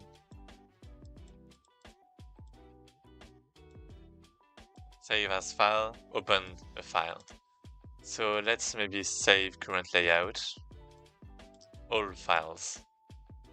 Can I go? Yeah, I can't go up anymore. I mean, I only have JSON. I wanted to check if I really saw like all files or only JSON files, but well, like if the file name filter was working or not, but I don't know. That's fine. So yeah, and when I try to save it to dungeons, maybe like quests, this quest 1 layout, maybe.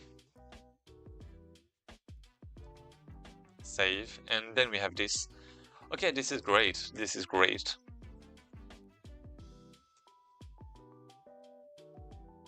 So then I have that.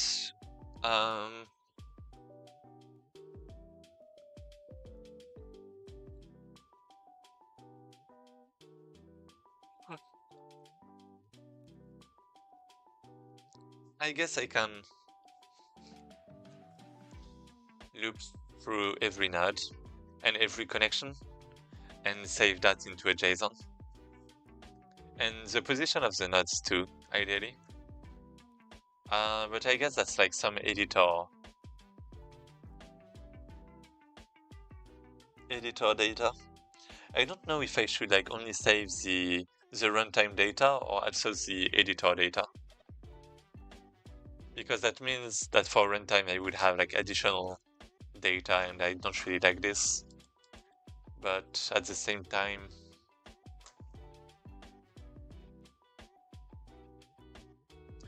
I mean, I should be able to generate my graph, right? But my graph from the JSON without positions.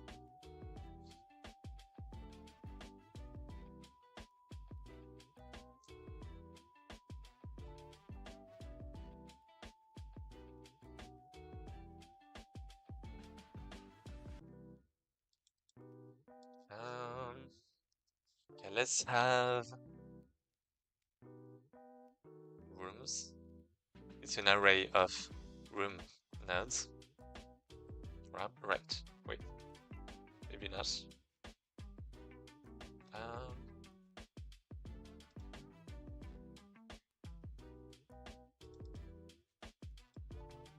Yeah, I probably want this room node.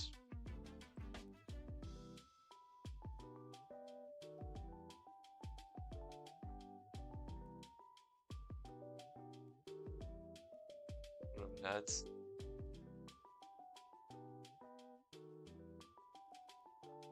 So this is a room node. I'm going to add it to this. And when I Q3, I also want to remove it from there. Erase node, I suppose. And this is actually oh.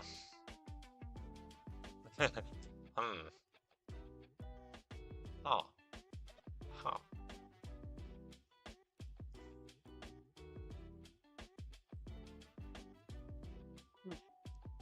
This is a bit tricky actually. Because if I remove it here, then maybe for the for each it's going to be kind of bad. I mean,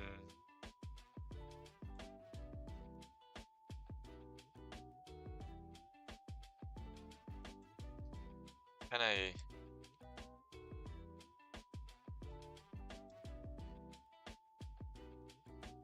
I just do for each node's name, then I find custom such that we have node, that is a room node,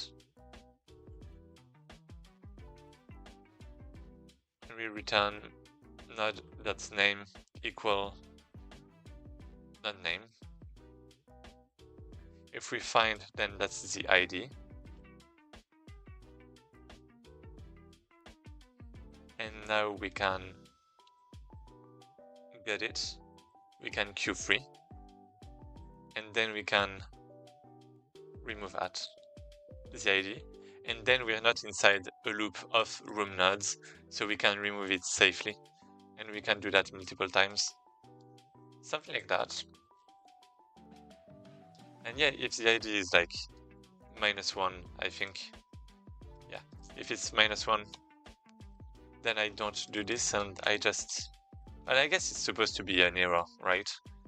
It's always supposed to be the case that the node is valid. So we can assert ID is not -1.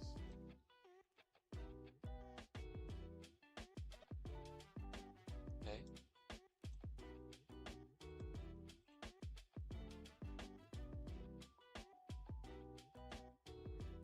Node, save. We create, we remove, and it's actually -1. Oh no. We have 1, 2, 3. Oh yeah, because the first node that was added is not in here. Yeah, that makes sense. Should be good now.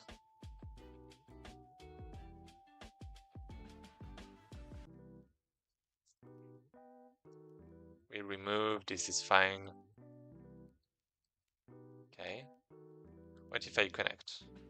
Oh, there's some interpolation. I like that. Okay.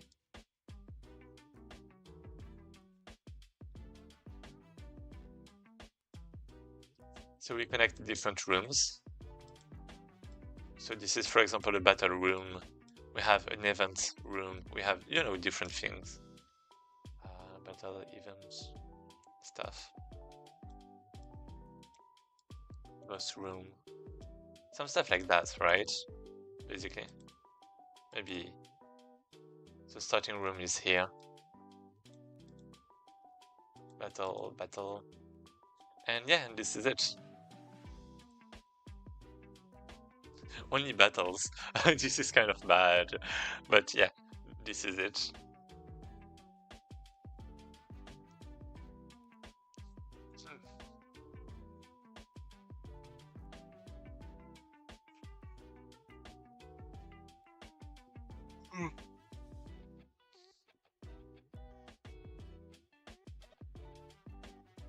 I was thinking about like branches, like how I would get the correct node, and I don't know actually.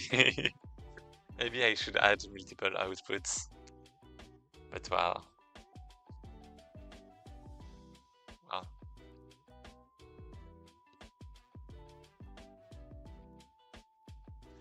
Maybe I should call it branch or something.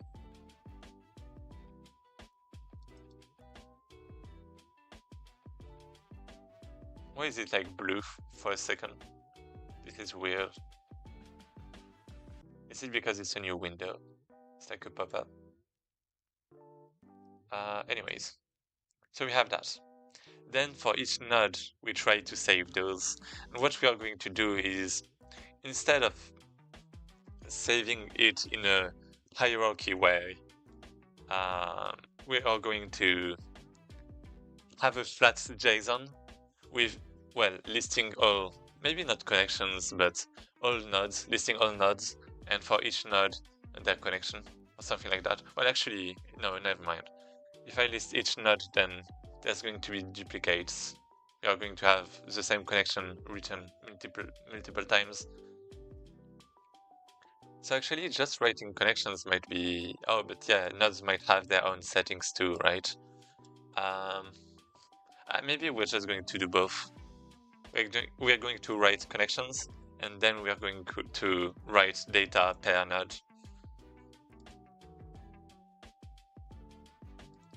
So let's do this. JSON. Let's not do this. Yeah, let's just have a dictionary. Because I guess we can convert the dictionary into JSON pretty easily afterwards. I guess this is just something like this. Then we have connections. For connection in connections.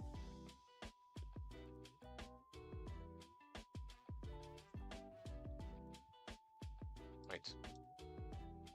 An array of dictionary. Wait, what? Really? Oh, this is already serializable. Keep alive. Oh no. Oh no. No. No.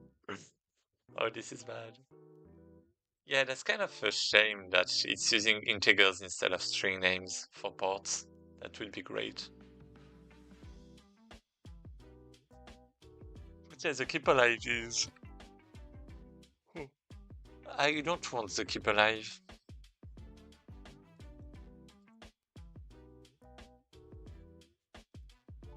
So I guess I want... Yeah, let's have connection dictionary. And this is going to, well, just be a dictionary for now. And we are going to append or... Wait. Oh wait, it's supposed to be an array, right? Yeah, makes sense. Wait, actually, it's just this. It's just that. I can just set connections directly. I mean, I'm going to have like data that is not really...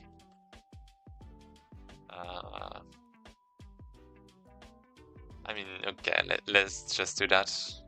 Let's just have connections equal this.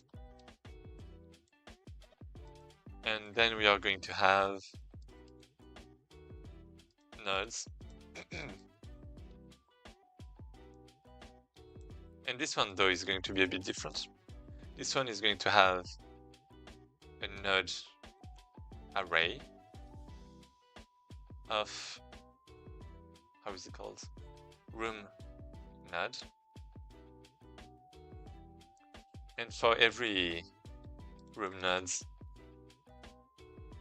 then, you know, we just assign. But then for every room node in room nodes, then we are going to push back some stuff. I don't know what yet, but basically it's the data of each node data dictionary. And yeah, I'm just going to put node.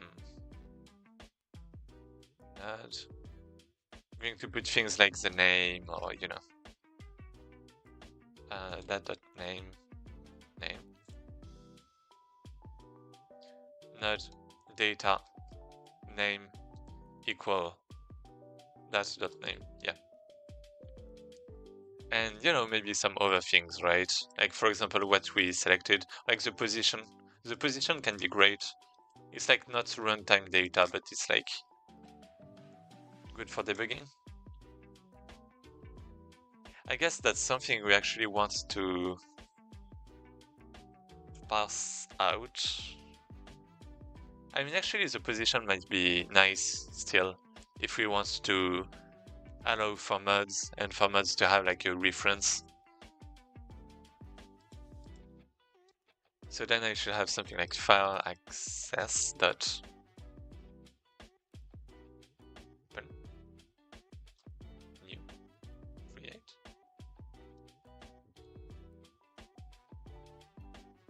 The path And this is going to be a right. Right.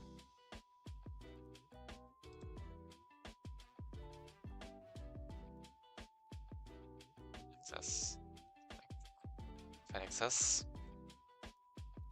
Oh, right. This is not C++ or C# or yeah. File access. Yep. And dot right. Wait, maybe not. Well, I have a close, but file access dot what? If it's not right, then what is it? Dispose using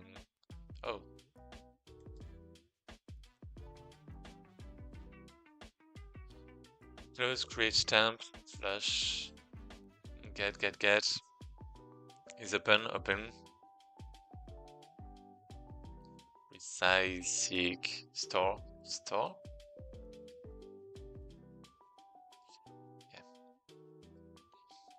Godot save JSON to file. I mean, wait, did I actually do that? I think I mainly open JSONs for now.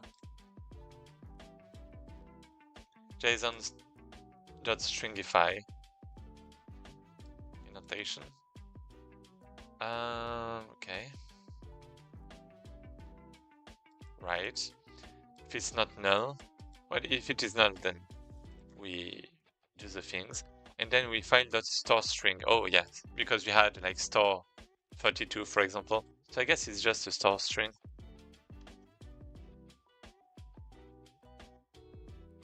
Close. Source string. And we have, well, actually, dictionary. This is actually graph data. That's stringify. Oh, actually, this is like JSON. That's stringify. Yeah. Yeah. Okay. This should be good. Then I close. And let's see how it goes.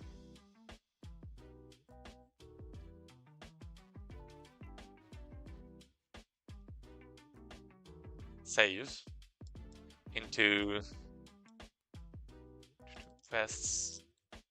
Oh, layout. Okay. I mean, I suppose there's nothing now. So maybe let's add some stuff like this. Oh.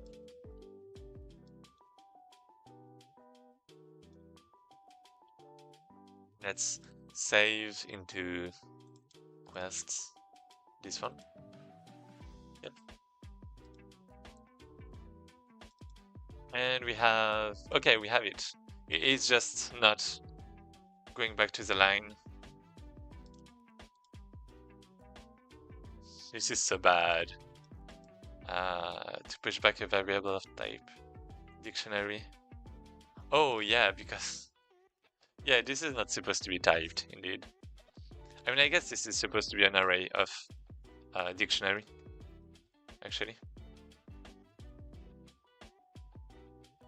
And in the stringify, we should have something like this.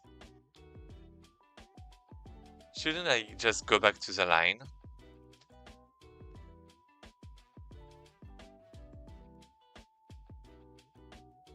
Let's see how it goes. Oh no. Wait. Load quest data. Wait, why is it here? Why is it loading here? No, don't tell me that I... Oh no. I did it. No, I didn't. It's still here. It's still here. Oh, is it because it's in the load quest folder? Oh no. I did it. I did it. Quests. So yeah, it's trying to load the quests, but it's trying to load the layout instead.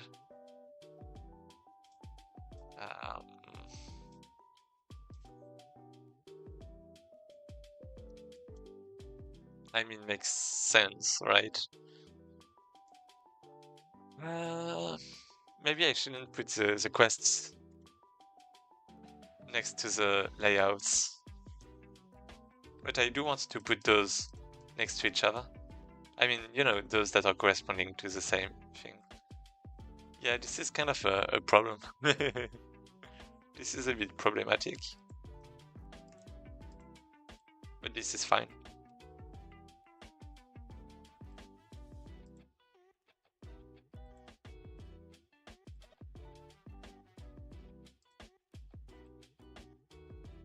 Let's call it dungeon layouts.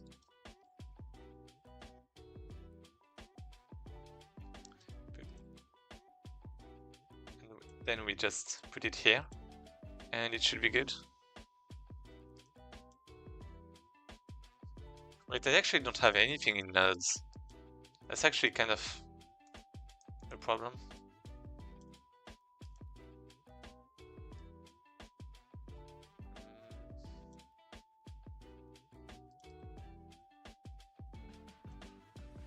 Okay. Okay, now we have some. Okay, now we have something clean with like positions, with like the names. Yeah, the names are really, really ugly.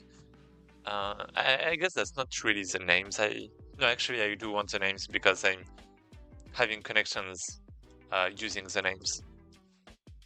So I do want this. I have the keep alive that I don't really want,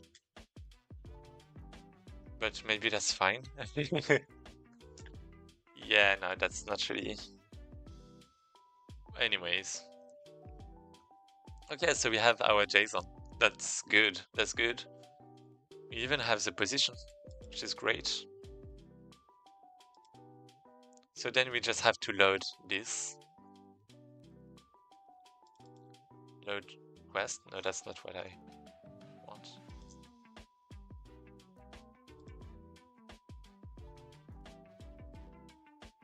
Path here. So then I have the load. I have the path. Let's open it. It's just going to be a read. Then we are going to have string, maybe? To string. I'm actually not sure.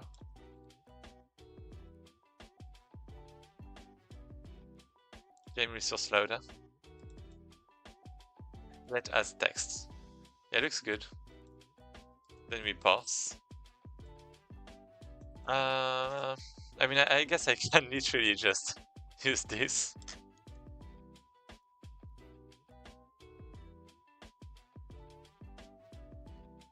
It's like this dot load resource file path.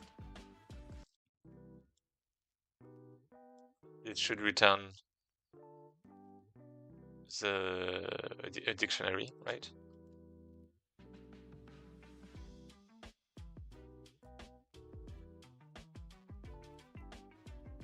Like graph data.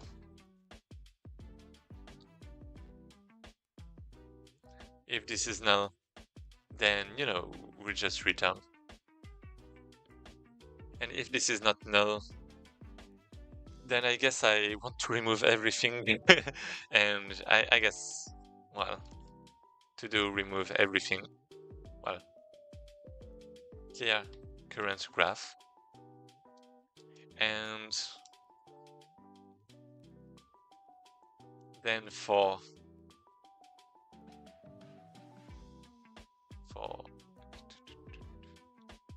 connection in graph data connections. I guess I want to start with the nodes actually. So like we have well, for room node in room nodes. For all of those, we do a Q3. Then we clear. So we remove, right?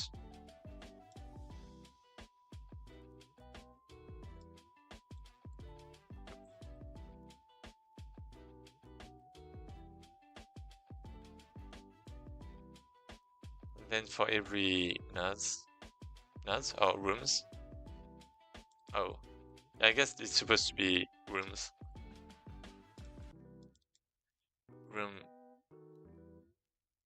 Rooms data. So this is rooms. For every room in rooms, well, room data. This is dictionary. Well, this is supposed to be.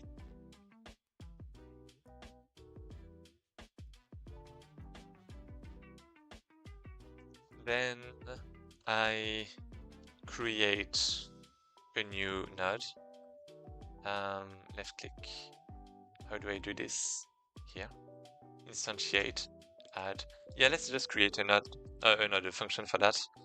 Create new node. Well, spawn node, which is going to be push add child, and let's just set the position to like vector 2.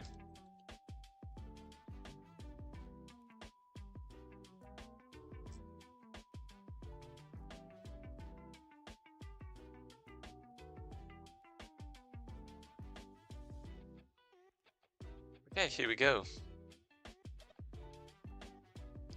And spawn node is also going to spawn a new node here. I guess I do want to set the name though. But that's fine. Okay, maybe I'm going to return.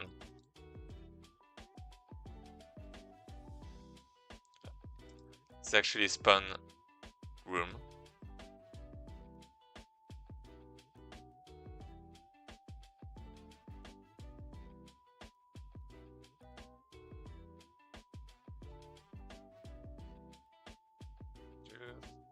Room that's name equal room data name.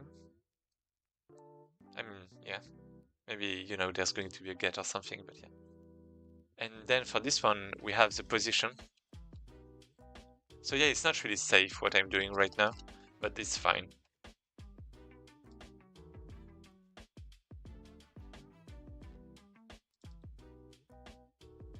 Yeah.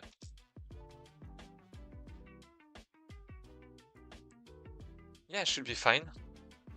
And then for each connection, I try to connect, so I made a function for that too.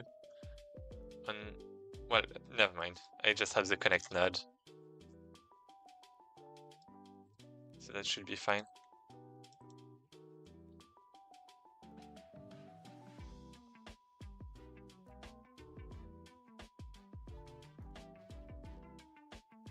Yeah, here we go. Yeah, I really don't need the keep alive. Yeah, it should be good. Should be like really good. Let's just do this. So now I can save to this. I'm saving again because I renamed some stuff.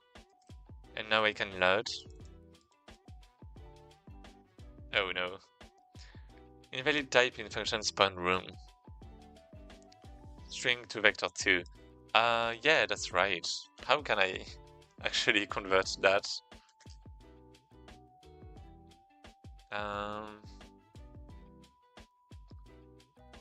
mean, I guess I could just create a vector 2.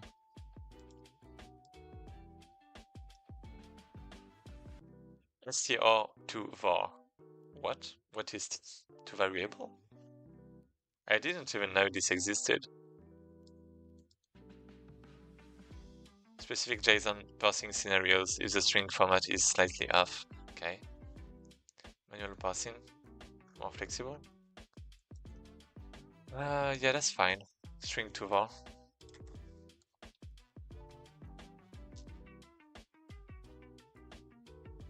Wait, is it?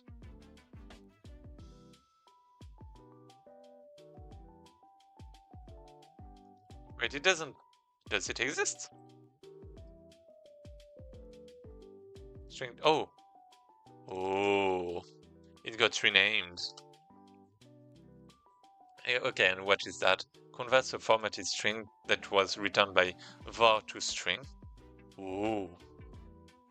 So this exists too. Var to string.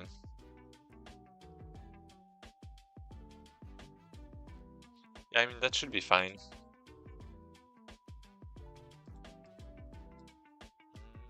So we have the position, we have all of those. I guess we do have from pot. This should be an integer. And this should be an integer too. Let's go. So yeah, now it should be empty. Let's load.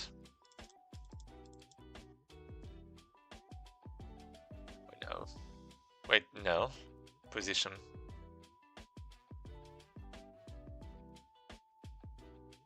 Wait, that should be good though. I guess string to var is not working correctly.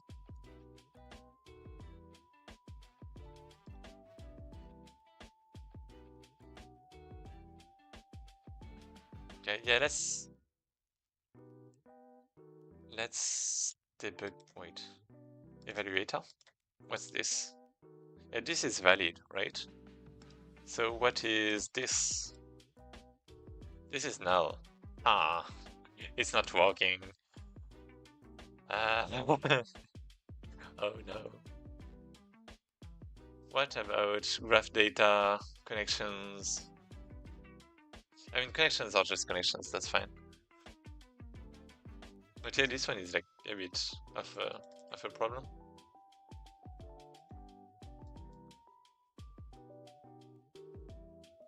I guess. Yeah, let's try to check. Let's try finding something else. So Godot. Let's stringify vector 2.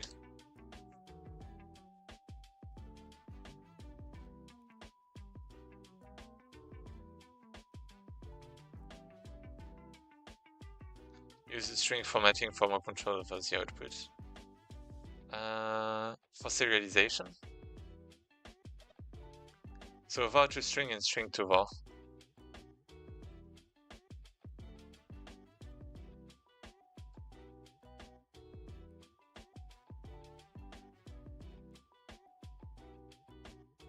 String to var. Okay.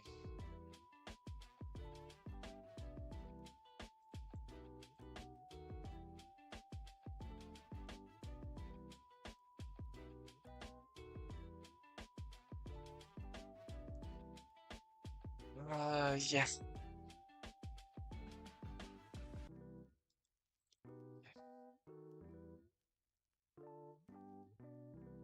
Yeah, let's have this.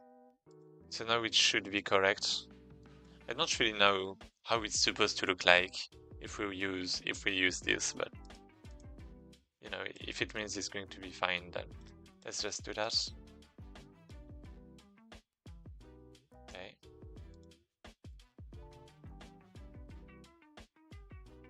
Okay, it's working. But there's no connection. There's no connection. Wait, did I actually put connections? I think I did. So let's save. Let's remove, let's load. That actually loaded the connections. I mean, it's great, it's working. I have some graph, which is kind of nice. I guess I'm not saving yet the data of each node, right? But that's going to happen, and it's going to be great.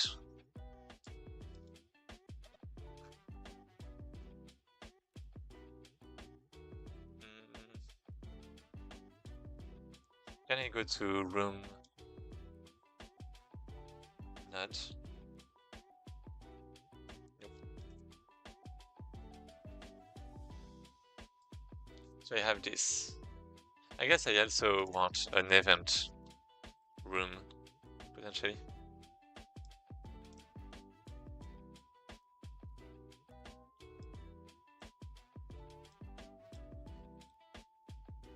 So I have all of these. Never mind. Uh,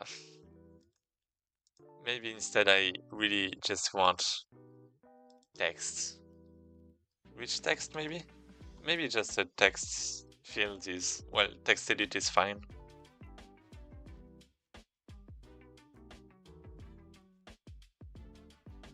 But edit. Ooh.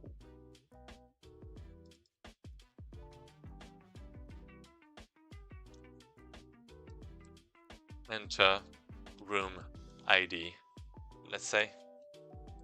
We don't have oh, fit to content. I guess that's to be okay. Maybe we do. Maybe we do. This is it. This is it. This is great. This is great.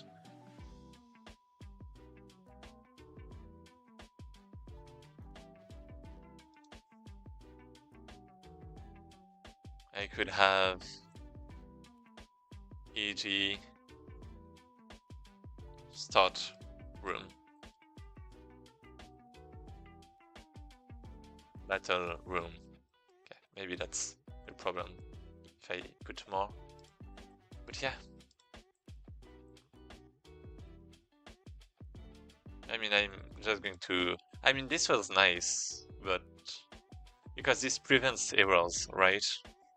To have like some selection like that. But well...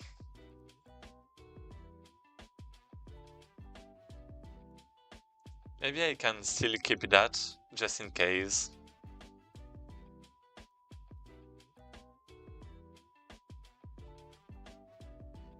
And have like some kind of custom thing. Oh. It's done.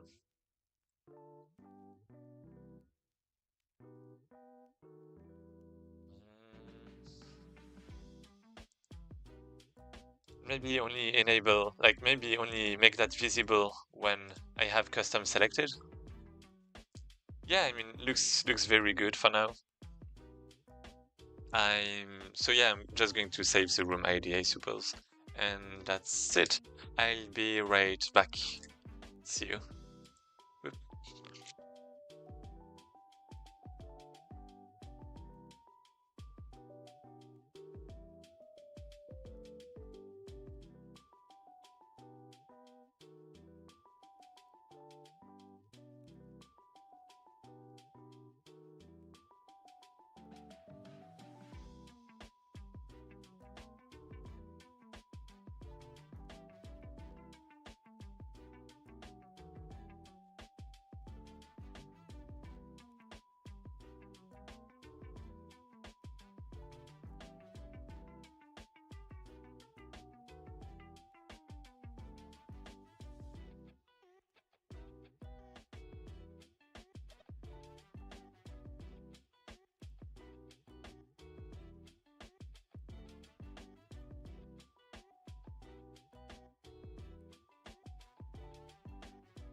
Okay, I'm back.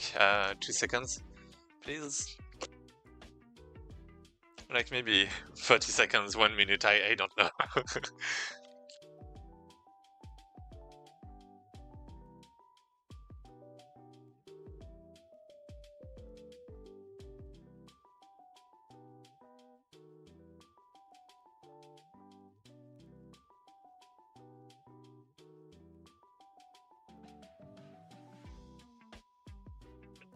It's really cold over here.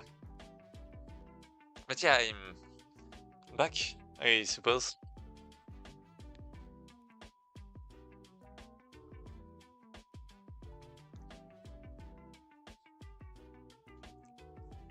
So yeah, let's go, I suppose. Here. Okay, let's just save the ID that we have here. So maybe it's going to be battle room by default, I don't know. Yeah, I don't really know. Let's just have some text edit reference, and we are going to have the variable ID. That is going to be a string or even a string name, maybe just a string.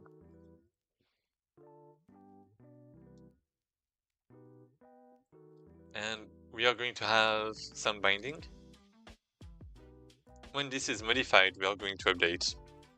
So wait, this should be like not renamed.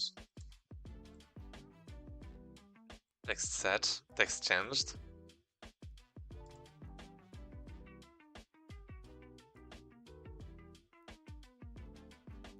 I guess it's text set, right?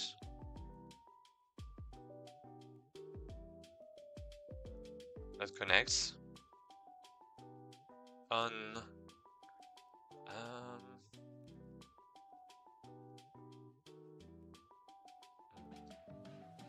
custom ID text set.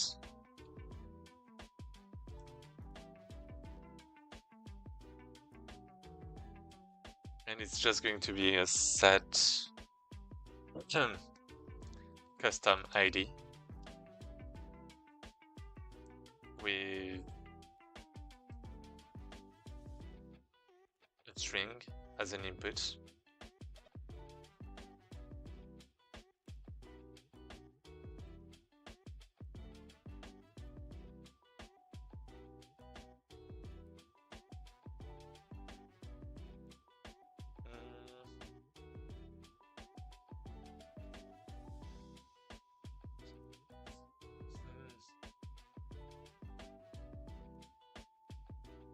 Yeah, I don't really want a recursive, so on custom ID set, let's say.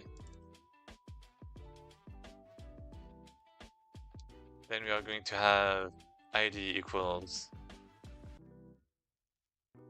this dot next ID.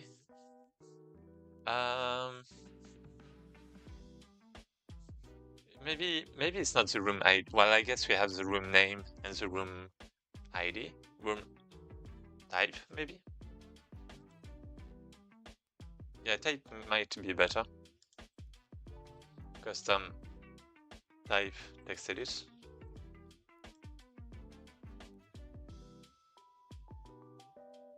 Yeah, here we go.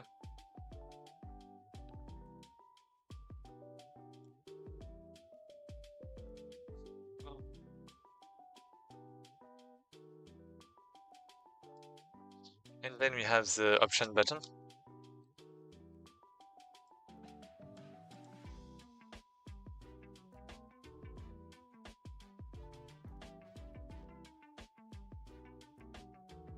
That is going to be select.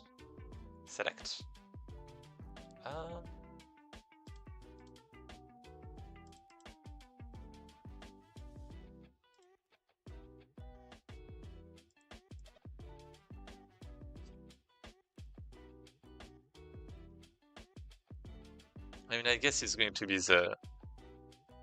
I mean, maybe I'm going to change it, but let me check.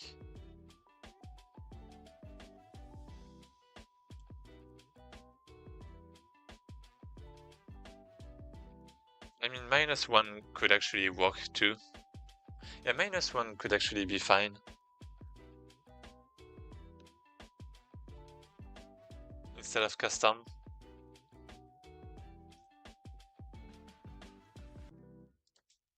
Select -1. And when I uncustom type set, untype selected from the type option button. Selected. Oh. Do we have a signal? Because I really want to bind it to methods, icon signals, item selected. Yeah.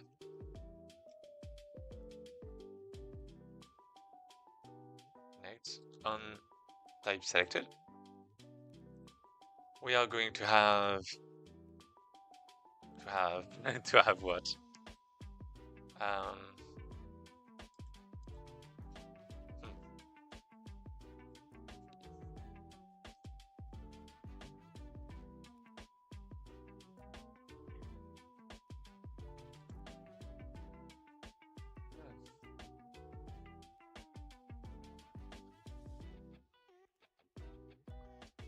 Type equals that dot text, and this dot text equal, well, just the same, right? Probably something like that. And when I run, now it should be like a bit more dynamic. Seconds 1 2 1 2, yeah, okay. Oh, text set. Oh no, yeah, okay, makes sense. I have to select things here. Source path. Never mind, not here, but there.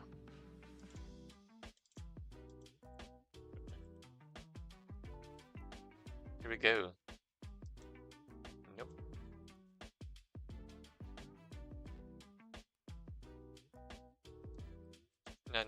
Node. Now I'm going to have test, for example. Can I? It's actually never set to... It's not changing. What if I select battle room? It's not changing anything either.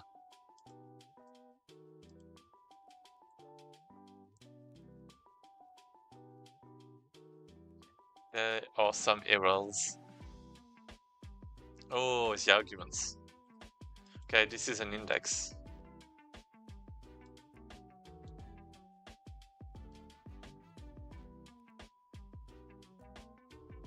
What about text set? I mean, text changed might be better. Let's put text changed. Because it wasn't working either, right?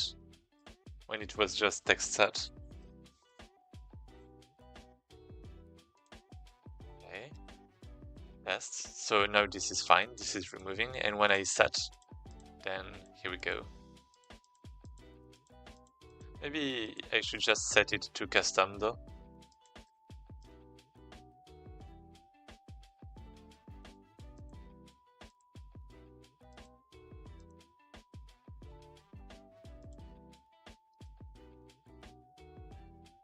Yeah, custom should probably be 0.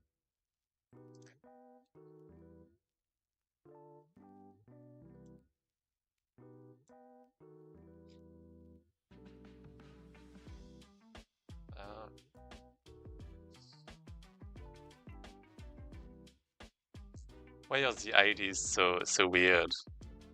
Search room, battle room, event room, bus room, something like that.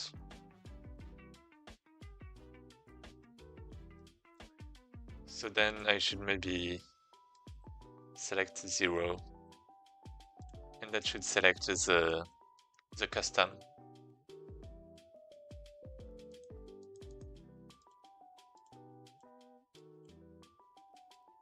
Yeah, looks good. Looks great.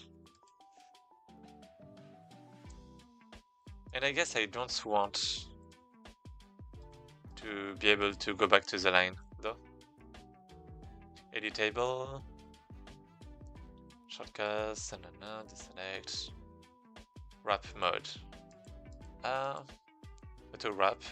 Yeah, I guess that's fine.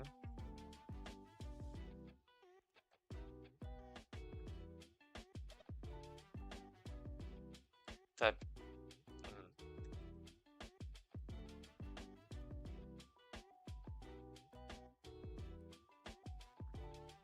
I'm not finding what I want.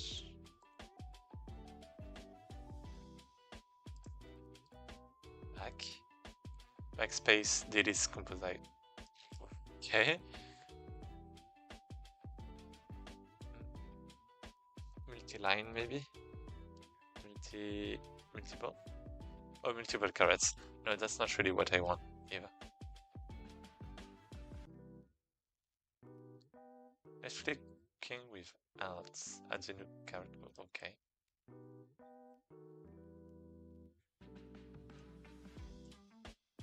Godot text edit, disable backline.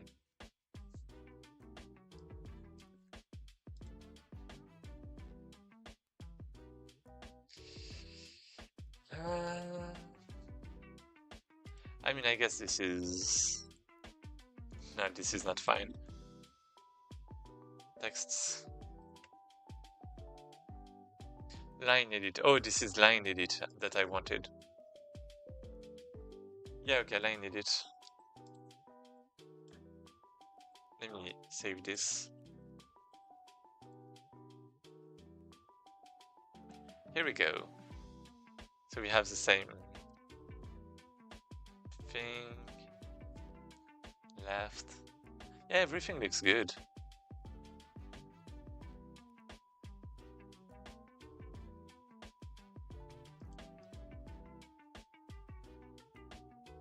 Yeah. And now this is line edit. I should still have the reference. I don't.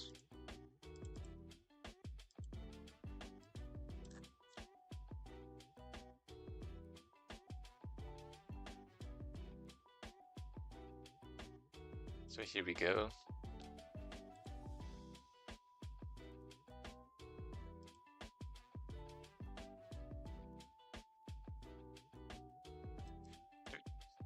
Okay. And yeah, things are kind of nice. Maybe not. It's not setting to custom. Because the callback doesn't exist. Method expects 0. Or this time it expects 0 arguments. Never mind, this is the opposite. Text change, this time it is a new string.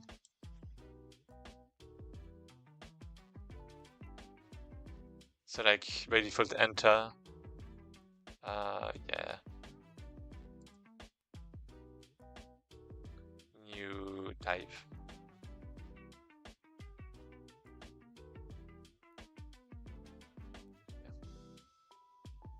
So what now? We have the graph, we have IDs. I guess this is it, right? I guess this is not like perfect as a usual thing, but oh.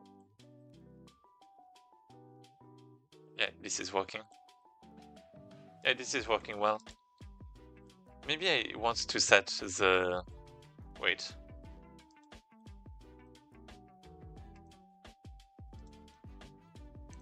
Maybe instead of setting the text directly, I just want to set the placeholder text.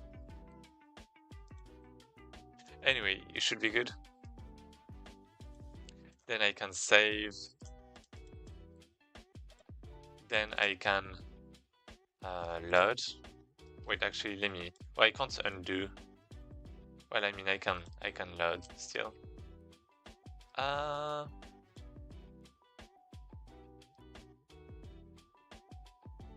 Yeah, I think that happened before too, right?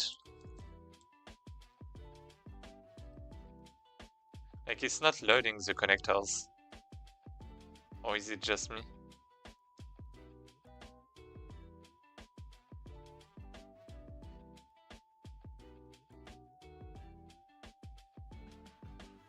It's not loading the connectors for some reason.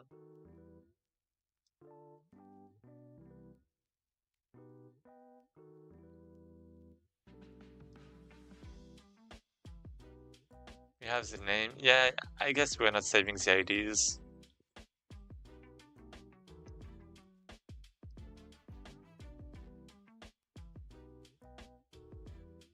Yeah, now it's loading. I think it's because spawn room. I think there's some delay with the added child, maybe. I'm not sure.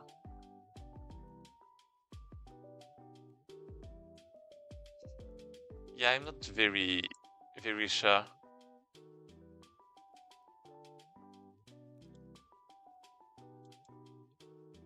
Okay, now it's working. Now it's not working.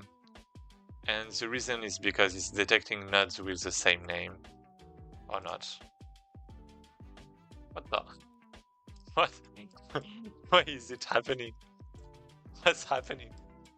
That's crazy.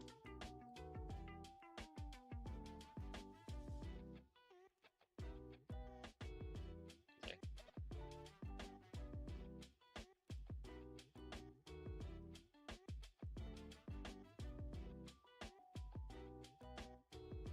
Yeah, let's continue. And now it's not here anymore.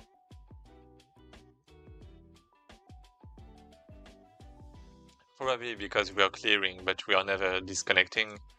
And yeah, Q3 is like at the end of the... Yeah, okay, that's it. Q3 is at the end of the frame. So there is still, well, the nodes are still here. And when we add the new nodes, then there's a problem. There's a conflict. So we actually want to wait for a frame, or we want to actually remove the nodes directly from the graph, which I'm not sure how to do this. Like, I guess I just want to remove the connections because in the end, the graph only has the connections. So it's like connections that, well, like more like disconnect. No, not that kind of disconnect. Where was it? Request. Disconnect node. Yeah, but then the nodes are... Yeah, I do want to remove the nodes. Not only the connections.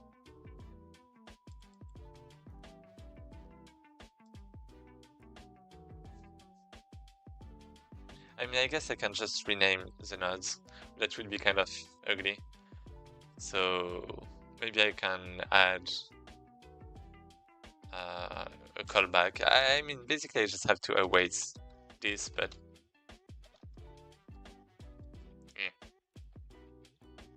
wait for the previous nodes to be freed.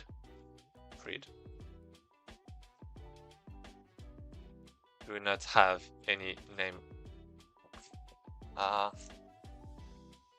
Do not have any name conflict with connectors. Should be fine.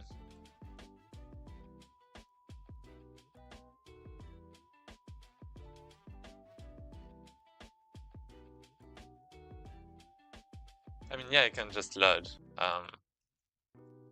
one. Yeah, there's still a problem. What if I wait 2 frames? Yeah. Yeah, this is bad, isn't it? Yeah, now it's working. Because probably the Q3 happens after the process frame. So yeah, let's not process frame, let's just rename, maybe. Name equals, well, deleted. Or like plus equal.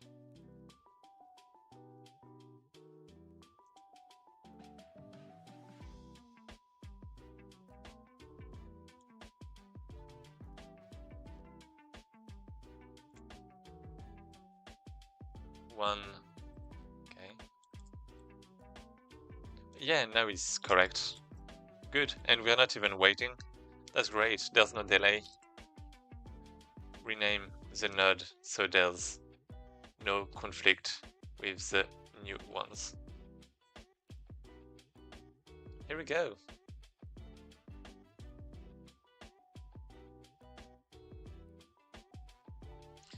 I mean, there's going to be a conflict if like one of the new nodes has like deleted in its name, right?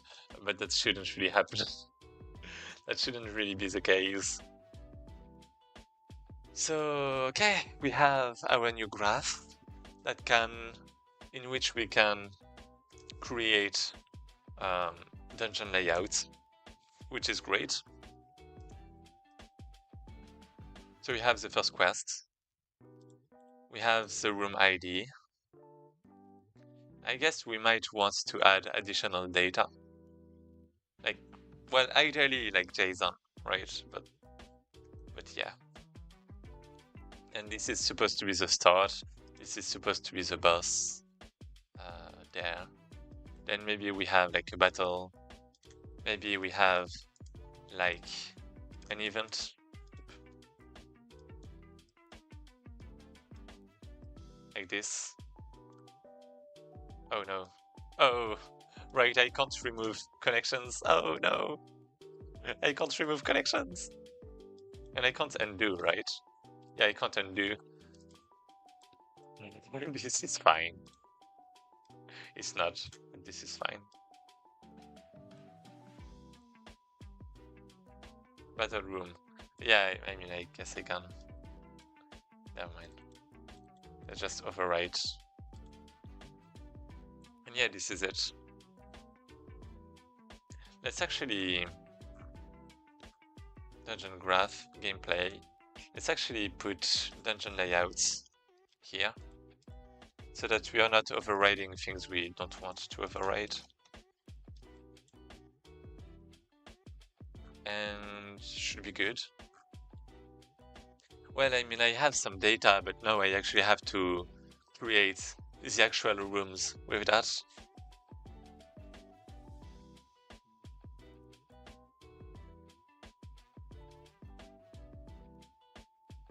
I mean, I guess for each, I guess I could override room node and add additional things in children. Like, I guess that's actually the instantiation.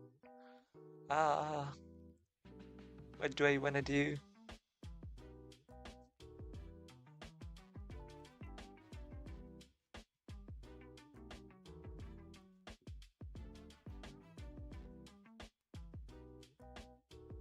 I mean, in any case, I think I want a path, because if I don't put a path, then I'm not going to know what kind of battle I want to start, or like what event I want to load. So I do think I want a path.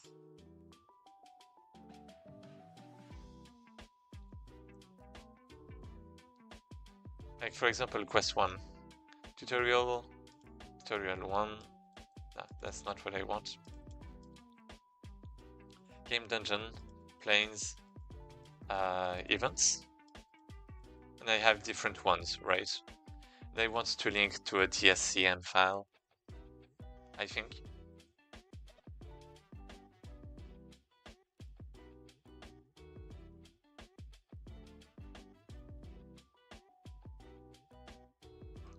probably. Yeah.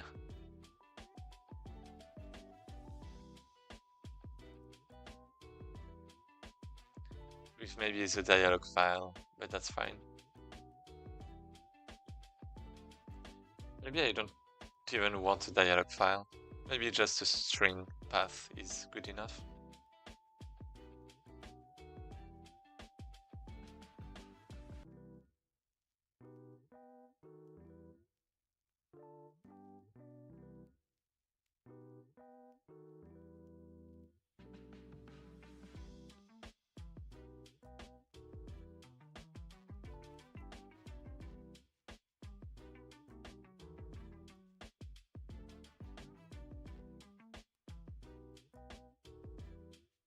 Yeah.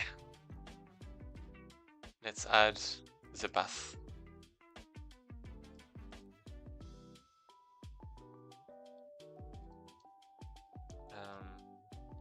Scene path. I guess it might not be a scene actually. But I mean, if I don't put a scene, then I really have too little data to actually select what I want. So maybe temporarily.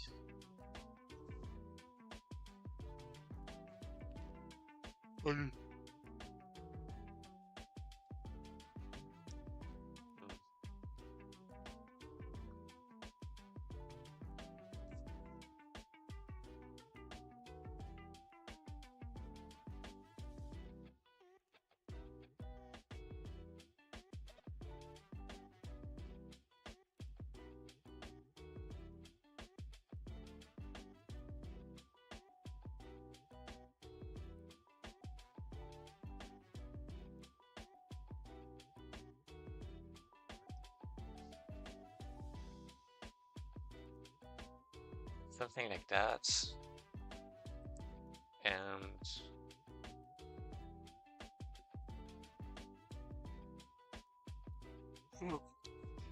yeah. So the type isn't actually important if I have the the path. But that's fine.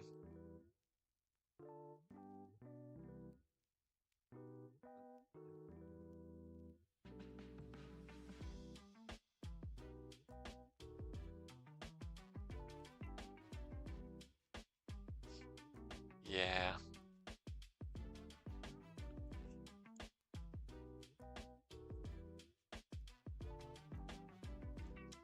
I guess battles can always be loaded from a file, like a settings file, a JSON file. But I'm not sure about events. I mean, let's just keep it like that, right? For now.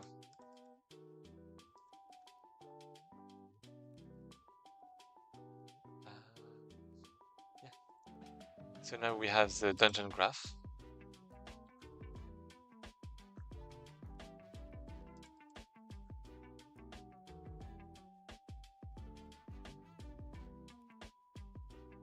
When we save, I actually want to get the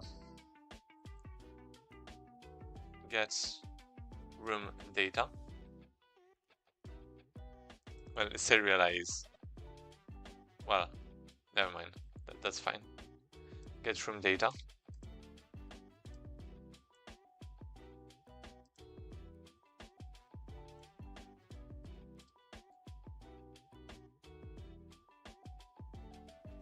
That returns the dictionary.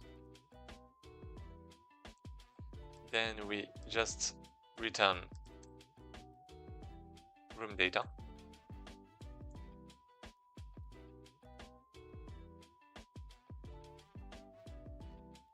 Room node not declared.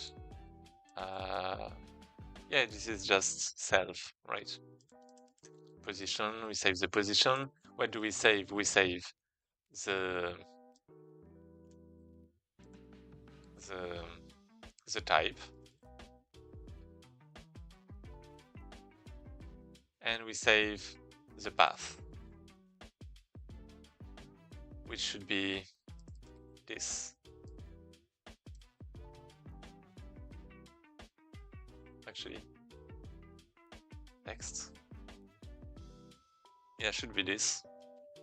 So now that we get the room data, we go back here, we add it to the array, we save, and after saving we should have everything to load new scenes in the dungeon, which should be great.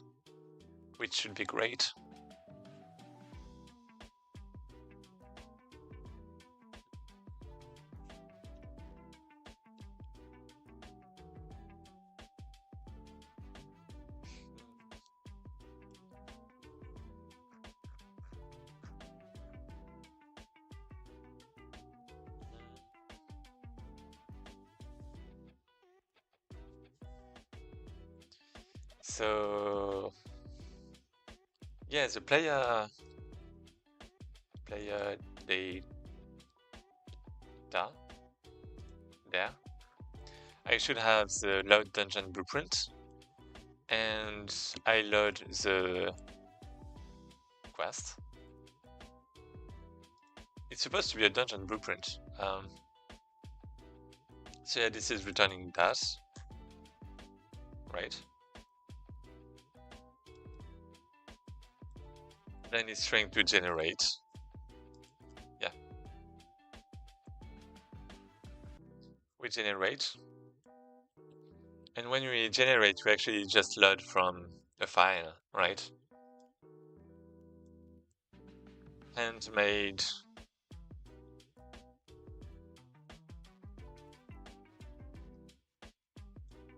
So I guess it's actually like static func load handmade dungeon layout. And this is just like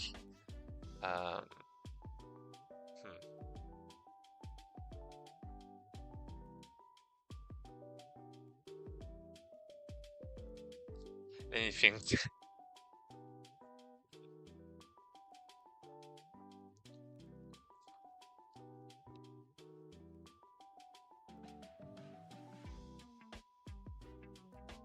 Well, I should have the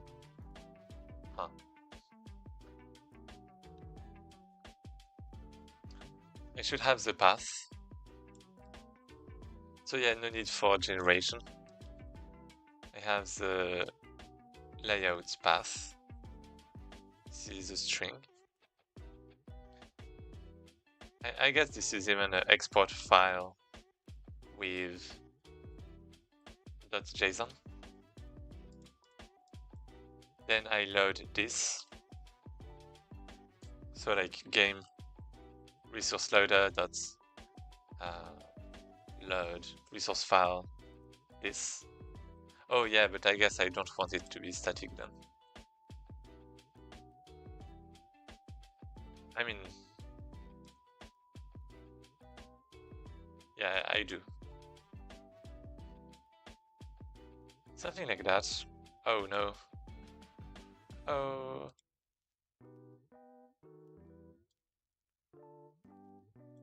Okay. It's going to return the dungeon layout, of course. Yeah, I don't... This is fine. Starting room.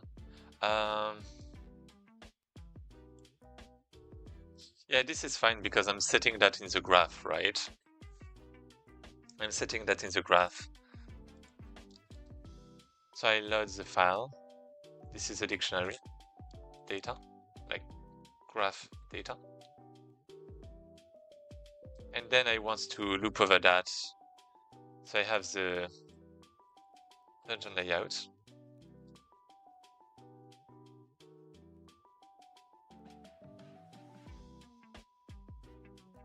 So I guess I can just call this.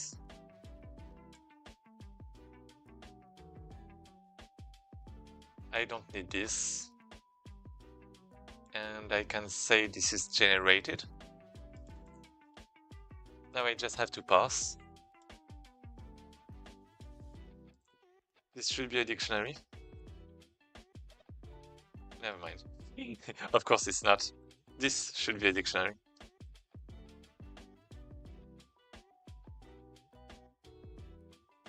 And Then we have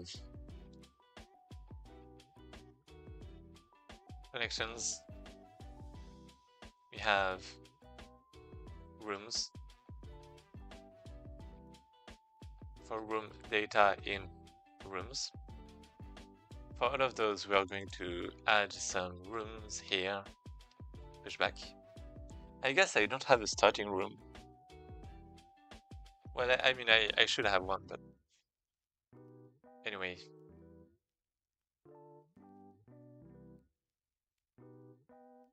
I have a type starting room, but I don't have like the starting room.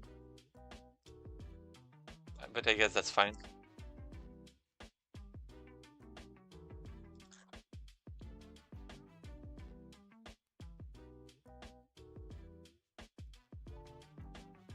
Okay. What do I have in room? Inputs, outputs, def.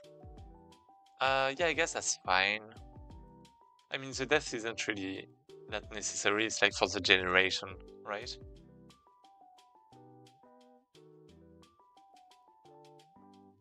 Enter room. I don't even have the path. Yeah, I should definitely set the path.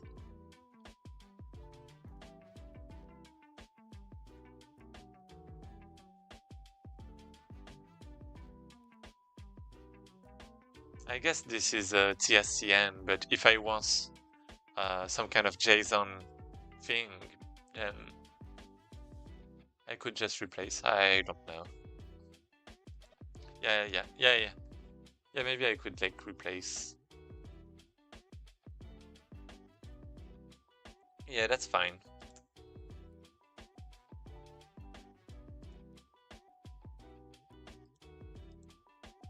So yeah, we have rooms, we add every room. Maybe I want to set the path.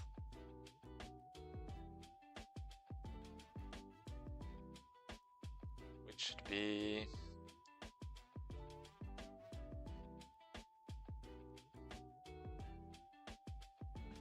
path, type, position name.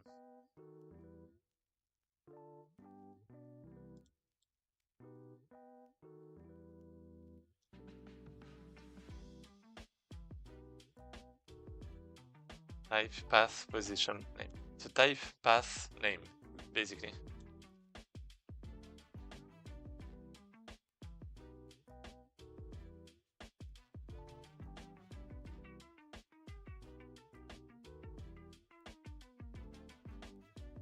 Something like that. Maybe I can set the name directly. Type and path. I mean, I don't have type, right?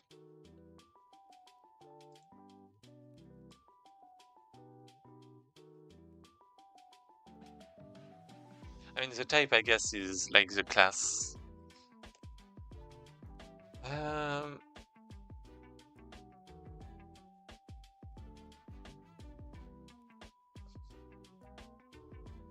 Yeah, I guess it's going to behave a bit differently from what I thought it would be.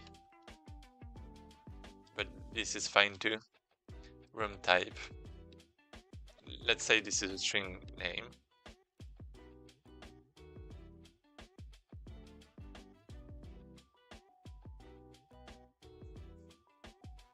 And this should be fine. So now that I have all of those rooms, I actually want to... Well, I have to connect them, right? Which might be a bit more complicated.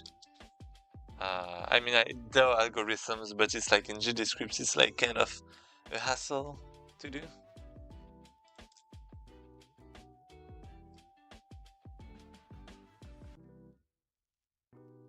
Connection data. I guess I don't really need the what? All of the data about the connection. I just need the to node and the from node.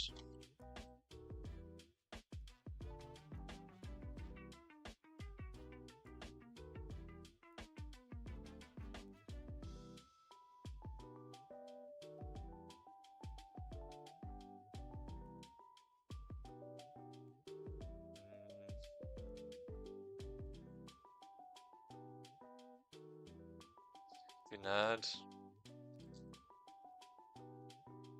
from node.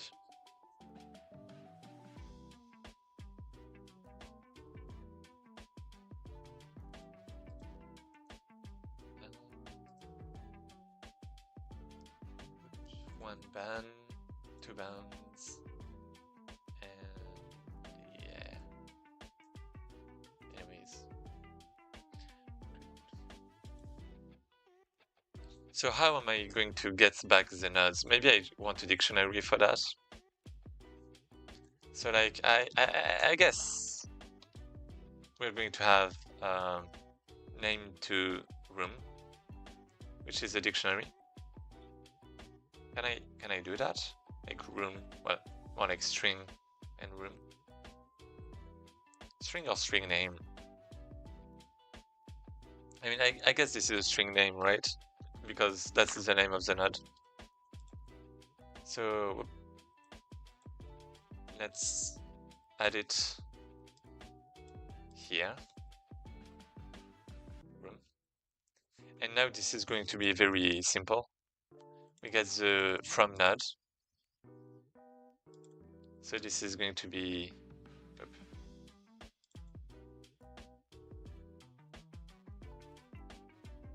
from. We're going to have the same for the two.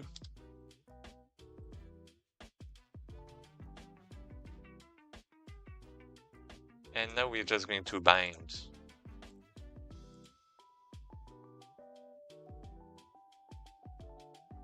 From dot outputs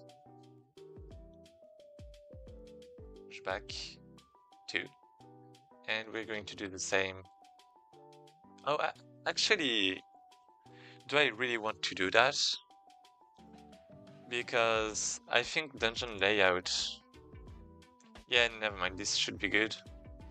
I have some doubts. I mean, I'm wondering if I should keep the connection or not, but that's probably fine. Like if I should register the connection somewhere, that should be fine. So we connect, good, and then we return. And this should be fine. This should be perfect.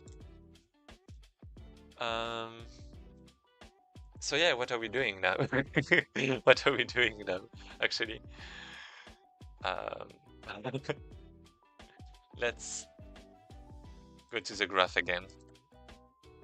Let's create some stuff.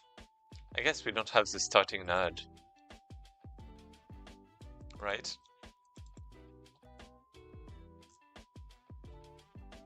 Start room.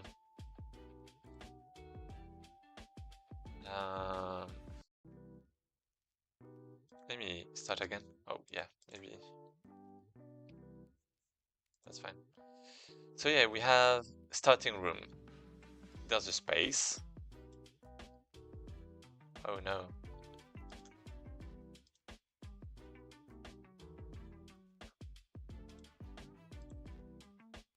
Let's remove this. Start room. Yeah.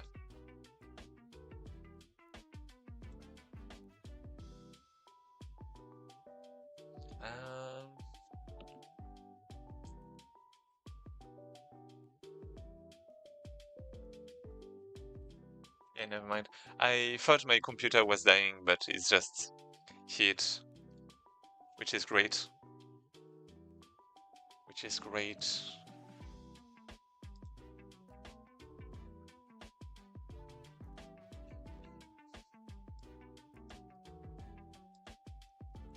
Let's what? So yeah, in the player data script, we have all of this, and now is it actually the correct place?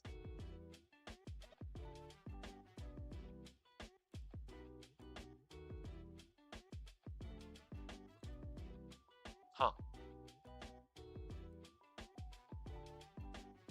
Don't tell me this has changed again.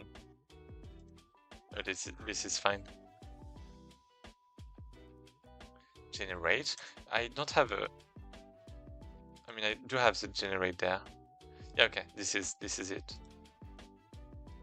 Then for every room in rooms in the layout,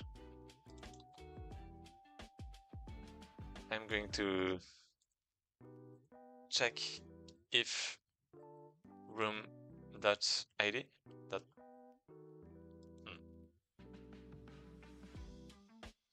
room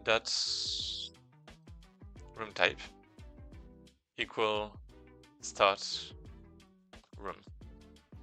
It's something like that, right? And if this is, then I'm going to assign, and I'm going to break, and I'm going to return, and this should be great. This should be great.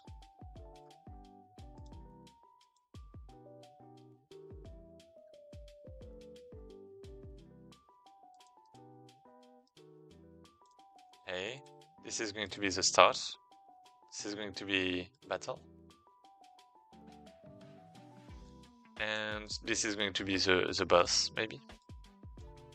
I'm going to save. Okay. Then if I load, of course it's going to be... It's actually not good. No! Well, that's custom now. Wait, that's actually crazy. Wait, even the connection is like... not liking it.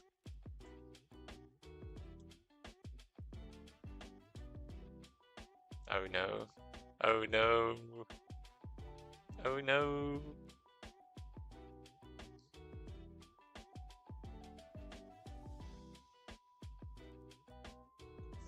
This is not good. Maybe this is because...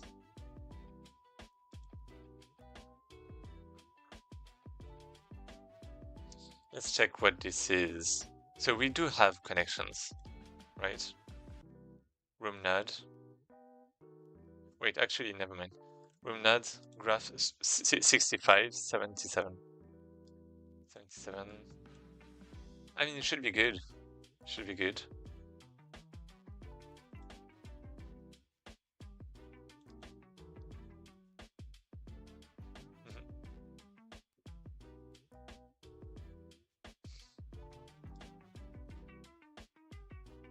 So we have the save. The save looks fine. And now we have the load. And the load does have some problems.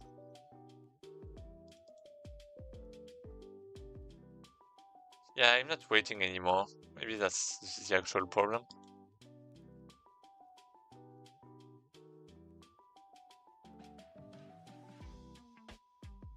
I mean, I don't even have the connections the first time, which is kind of weird.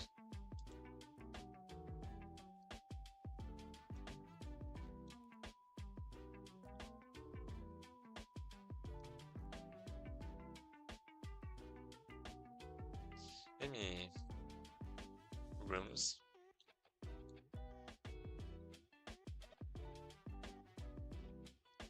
One. I mean, rooms is fine. Connections? Did I rename? No, I didn't.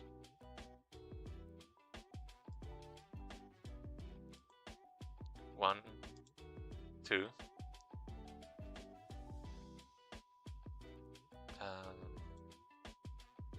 Yeah. Okay. And there's no connection. There's no connection.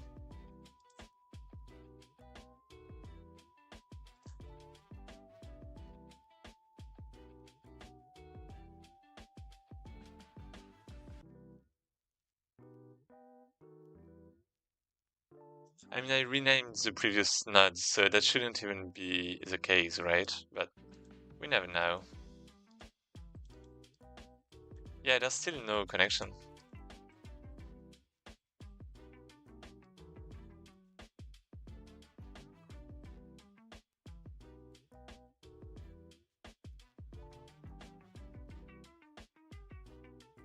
Now we have connections.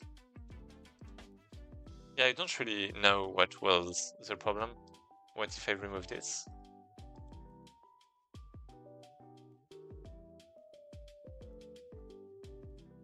I think this, yeah, this is good. I was gonna say that maybe I saved without the connections, but I checked and I did have the connections. So this is pretty weird.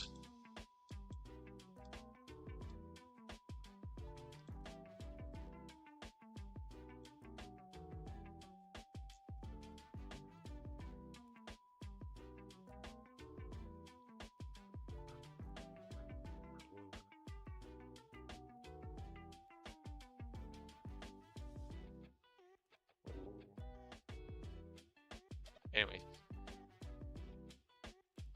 Start room, battle room, boss room. Save. Okay. And yeah, this is custom. I guess this is just not updating what I'm selecting. So load. Yeah, I mean, yeah, I'm only okay. Load from data. Room data.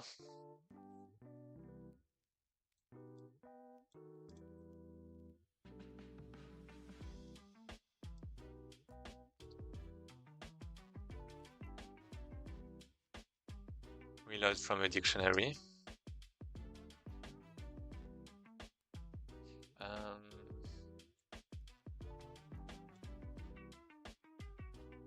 There.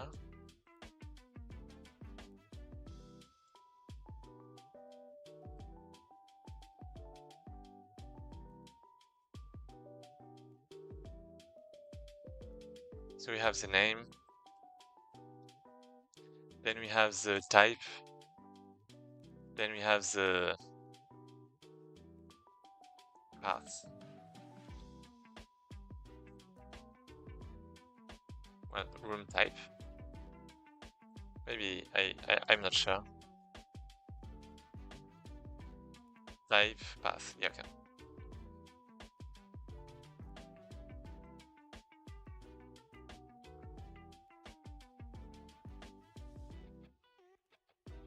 And the type is like custom. I mean, I'm going just to set custom, right? Because it's like easier to set, but yeah.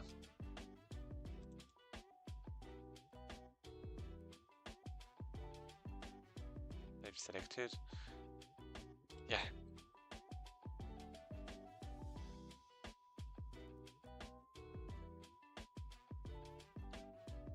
Since it's just loading data and not saving, that means it should work right away. And it does not. It's still custom. Start, battle, and oh yeah, because I'm not updating this, I guess.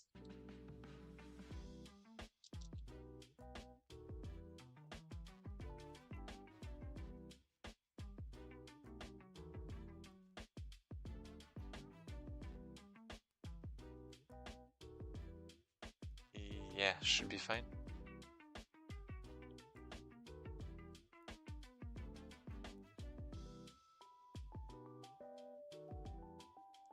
Start room, battle room, boss room.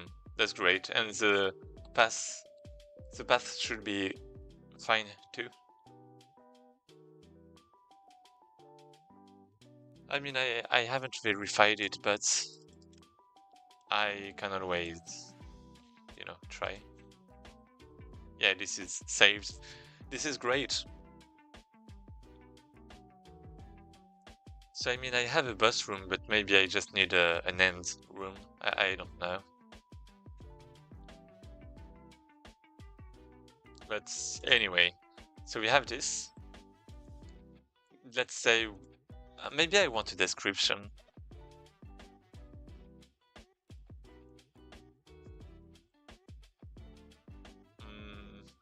Do I want a description? Maybe I want it. I mean, now it's pretty easy to add stuff. So why not? And this time it's not a line edit, it's text edit, right? Yeah, it's what I had before.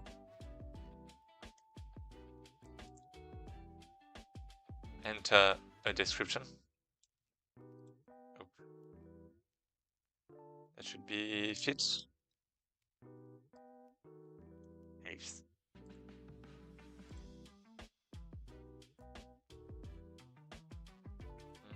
What if I continue adding? Okay, it's just increasing the size. That's great.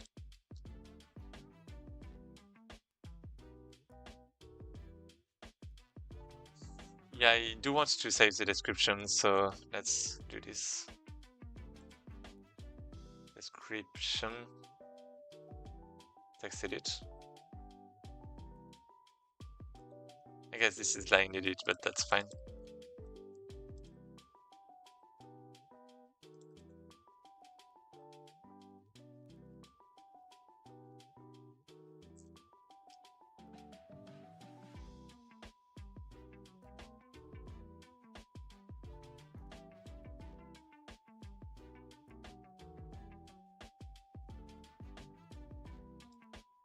And then I have the same with this. I'm just setting it back, right?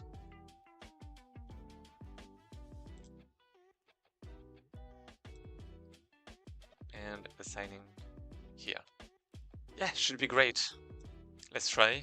Let's put some description. Let's see if it's like keeping it or not.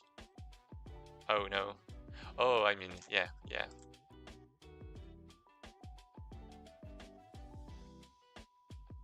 Because there wasn't any, so path. I mean, let's do that with the other ones too. Type is going to be maybe just nothing, right? Yeah, I mean, that's fine. Name should be something though. Always.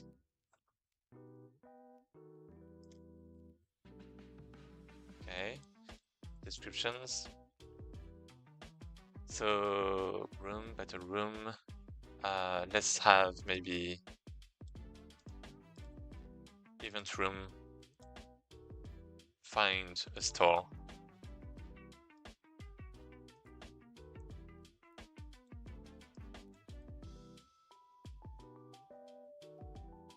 Yeah, I mean, intersections are going to be a pain if I just keep this.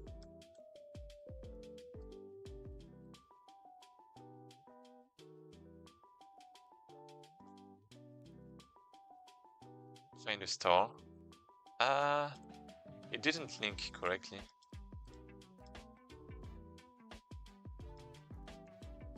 Oh. Wait. Yeah, never mind. Yeah, okay, it did now. Yeah, that's fine. Find a store. Let's remove. Yeah, it's working fine, which is great. So now we actually have some comments about, you know, what each thing corresponds to, which is great. I just wanted to be able to remove this, right? But yeah, the graph is not really that great to use yet. But yeah. Do I have something like delete nodes? What about connections? Like requests? Got nodes, connection. Yeah, disconnect. Yeah, disconnect. I do have disconnect request. How do I disconnect? Is it with Alt or something? Control D. Let's load. It's not Alt. It's not Control. It's, well, right click. I've overridden that. So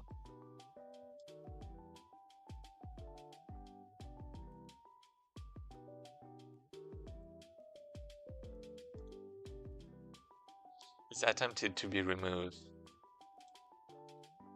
Godot GraphEdit, how to remove connections.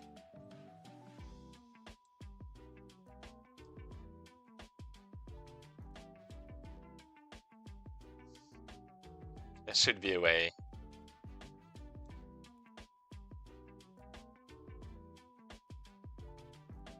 When the write disconnect property of GraphEdit is true.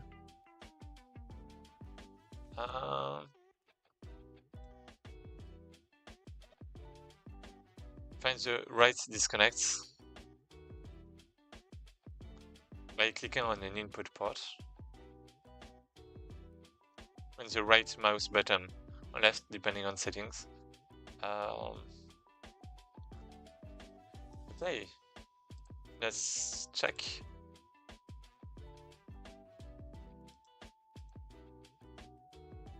Write enabled. Oh, never mind.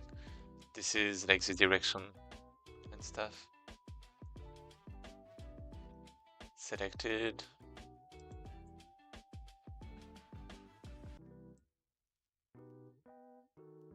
Let's type.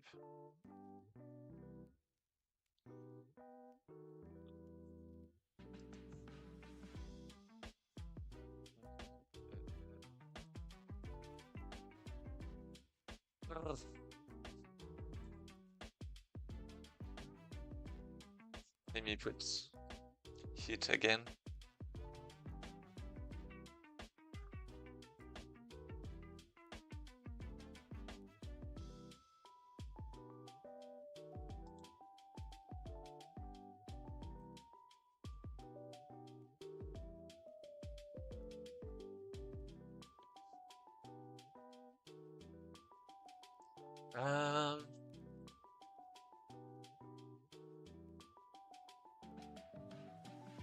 Yeah, I don't know how to disconnect. That's kind of crazy. Godot for disconnects. Disconnection. GraphEdit.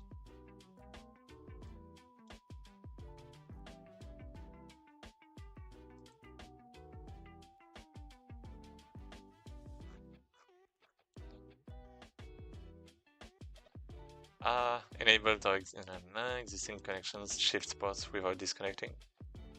Oh, that's so bad.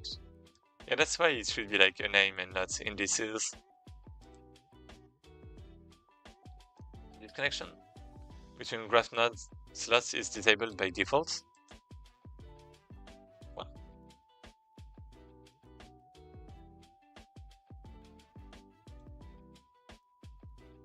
Yeah, I know this is old, but this is fine.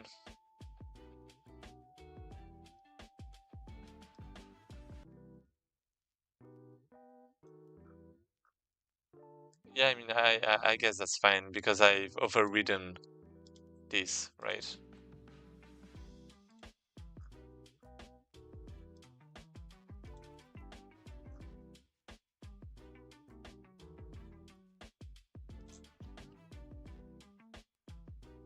Yeah, I mean, it's going to... You know what? Let's remove this. So I have the right click. So maybe the right click will be able to remove some stuff. Because now I can load. So let's load. Right click. Left. Boom. It's not doing anything. Shift. Out. It's not doing anything.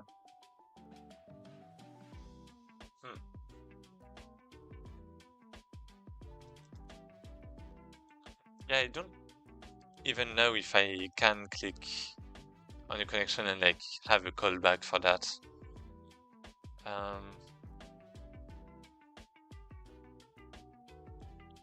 Maybe I can check the source code to check where it's called. Let's check that.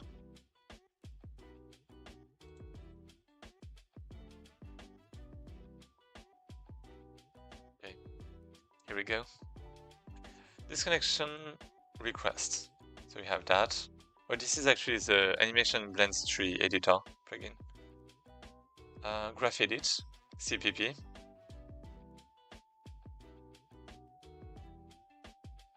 So I guess there's only one place where, I mean, it's not even called, oh, emit signal. Actually, it is called. It is called connect.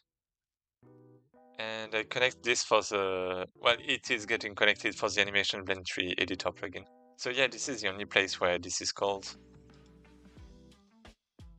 1 and 2. Oh, 5, wait. So add signal, 1, 2, 3, 4.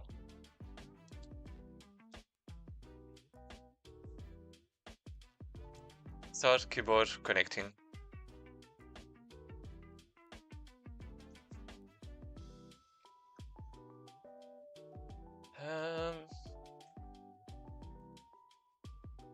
P input, P output. Okay.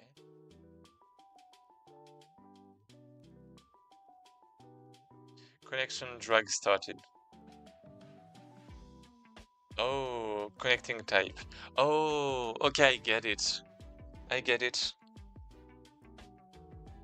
Maybe.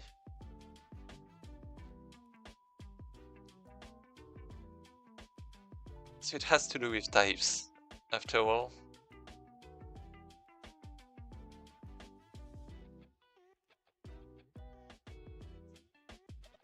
So yeah, this is trying to disconnect when dragging again. Start connecting. So it's at the same place though. Well, it's the same function. Okay. Start keyboard connecting. Wait, why is it the same? There's only 2. Start keyboard connecting. Yeah, this is different. This is stop connect. Okay, this is a Godot bug. This is a Godot bug. And this time...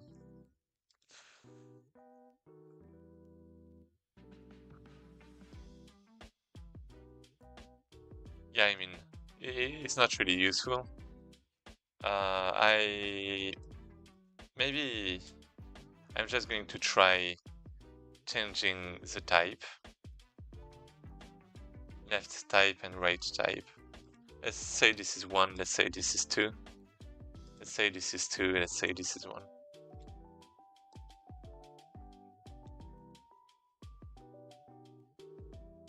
I mean, there's actually... Yeah, this is fine. 1, 1.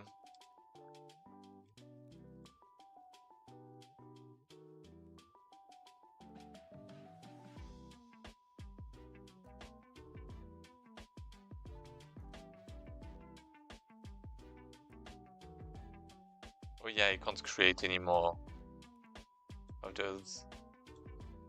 Yeah, I mean, this is... I guess I just have to remove manually, right?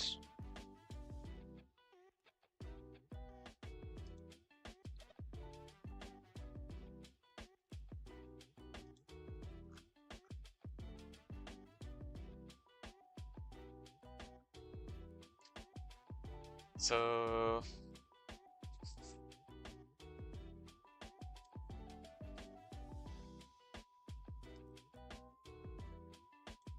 on this connection...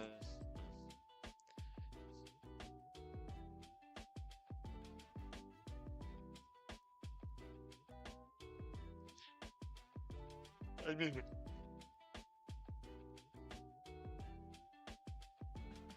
The connection should be somewhere in the graph, right? Maybe. In that case, I should be able to retrieve it and, you know, remove it or something. Or like, rather add a callback on it.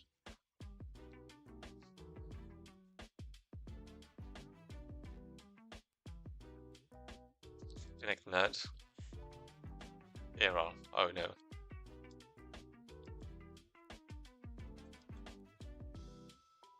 Yeah, this is great. Now give me the element.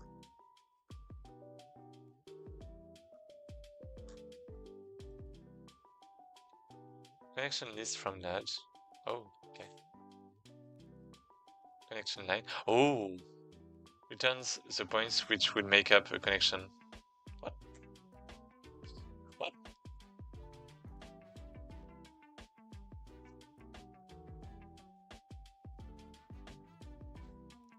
This is crazy, but this is nice.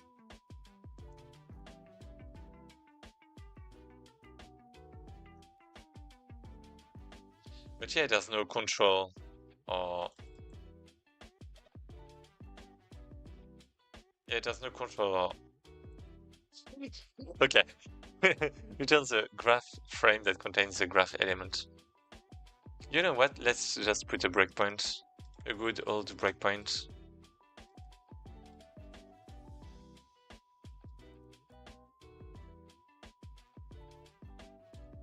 Let's load. And let's check the remote. Wait, what? Oh, it's still there. It's just hidden. Oh no. Oh no.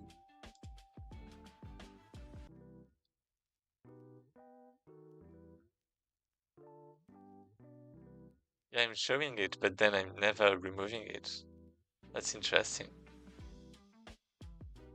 Maybe I should use like the using. Godot file dialog using. Can I do that with the file dialog?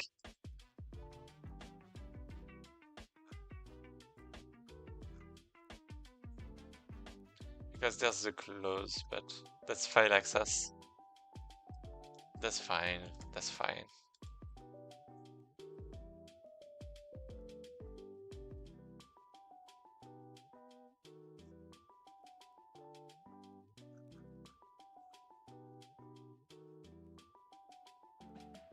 Okay. Other than that, we have the graph, we have the nodes, we have stuff, and we have a GraphEdit filter and a control2 minimap. And this is line.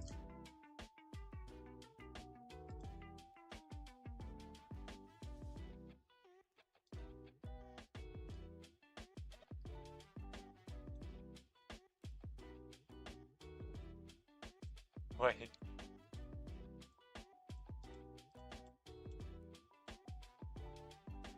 Oh, connection layer, this is it.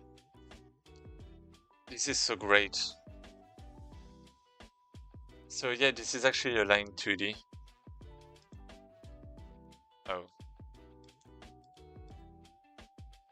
But yeah, the line 2D, I should be able to add a callback to that.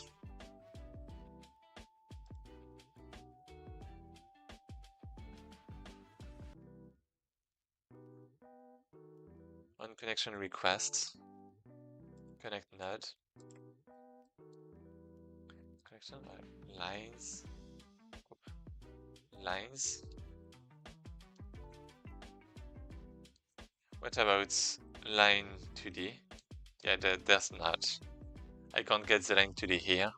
Maybe that's just the last connection. I guess it's supposed to be the last one.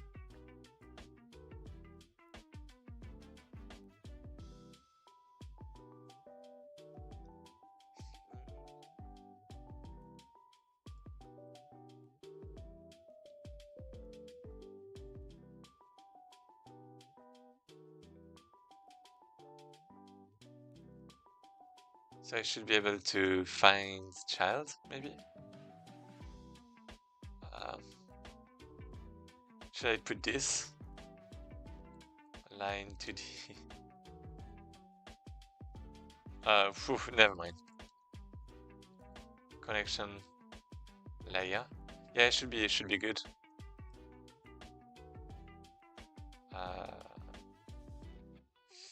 Connection layer.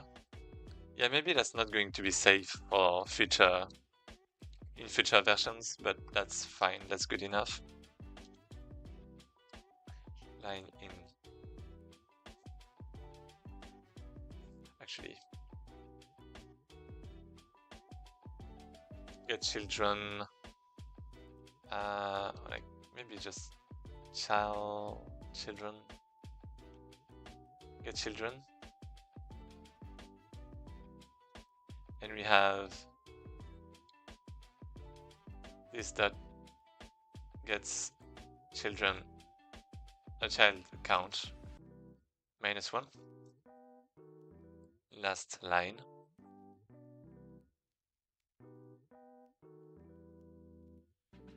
Here we have the line 2D, hopefully, and now we should be able to add point. No. Oh, but when I redraw, it's going to remove the callbacks, right?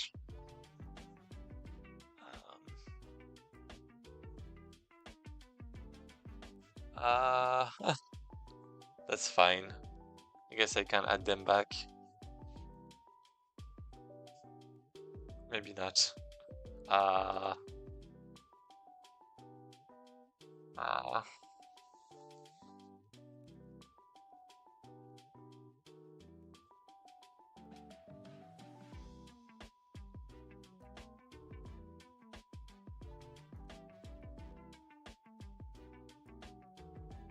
What am I going to do? I mean, let's say this is fine for now. Press. I mean, yeah, I don't have anything much. Godot on, well, line 2D unclicked, maybe.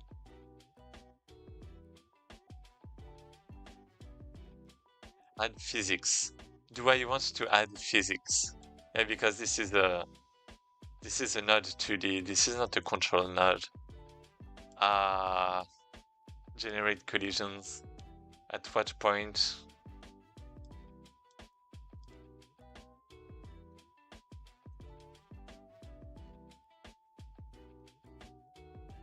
Yeah, I'm not going to do that. I'm not going to do that.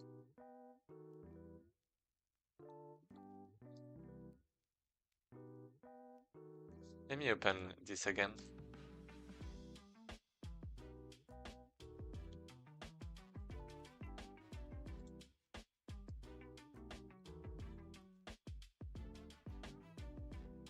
I really want to be able to... Yeah, wait, there is a collision. Because it's changing when I hover it. So there is actually already a collision.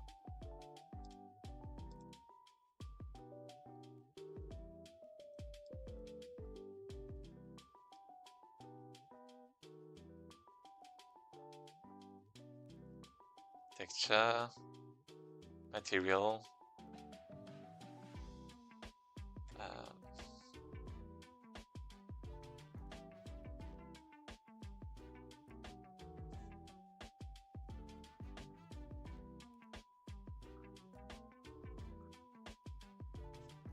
There's nothing here.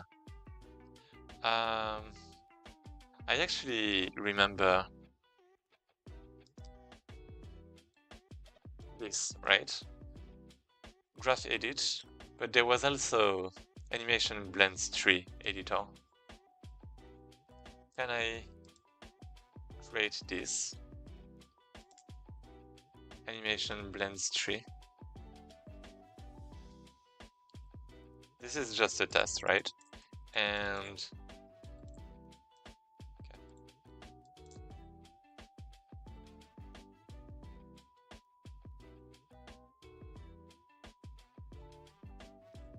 Animation node, root node,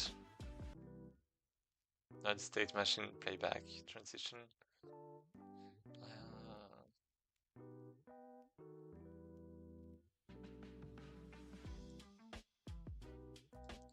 That is a lot.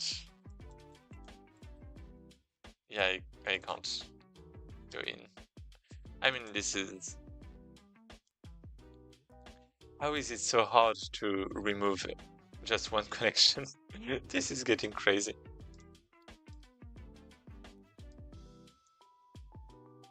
GraphEdit. Remove connection.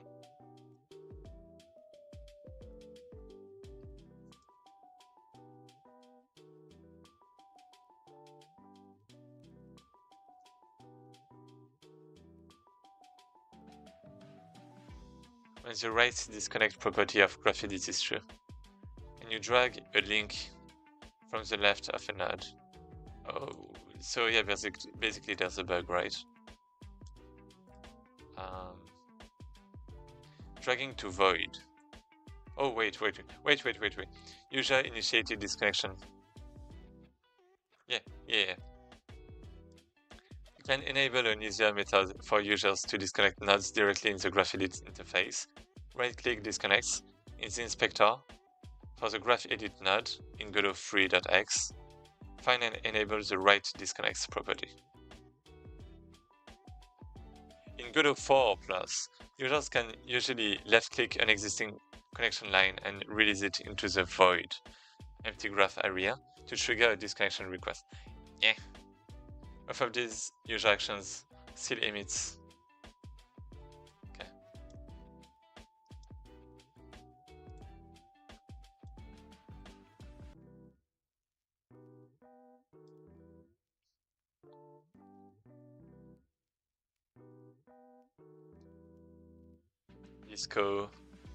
Disco, give me some Disco Elysium.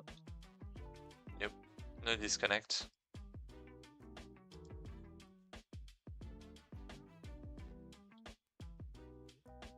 Right in it, wait, never mind.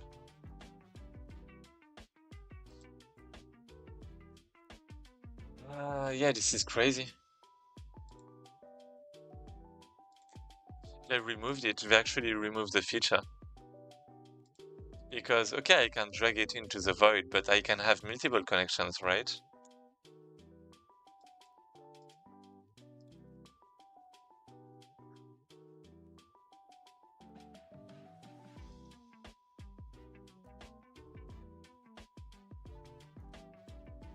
You need to specify it with GraphEdit.addValid. What?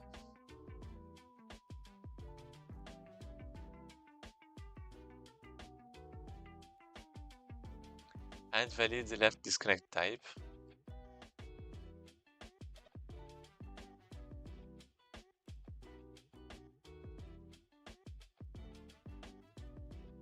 Disconnect to everything. Everything from the right side. Right disconnect.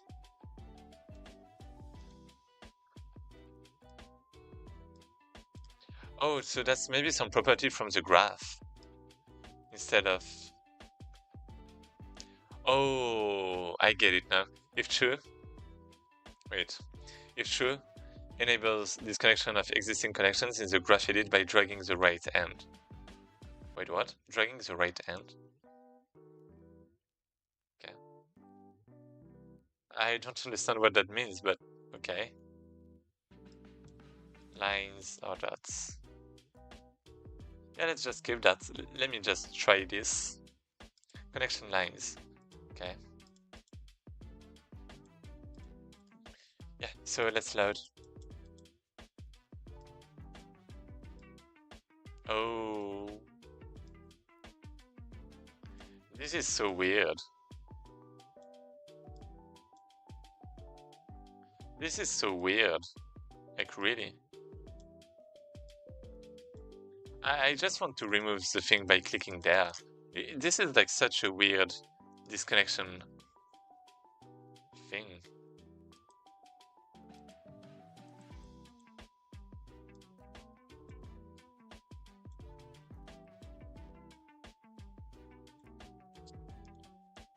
This is crazy.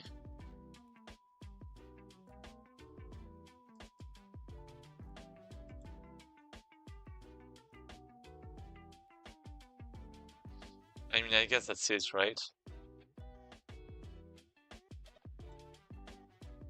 Let's add back the right click to create a node. And let's say this is it. We have a graph that enables us to make stuff.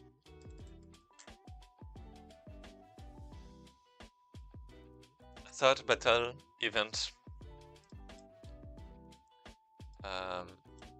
And bus. Let's save this. Okay. Now let's... Yeah, I understand why they want to change it now, because it's a mess with how it is right now.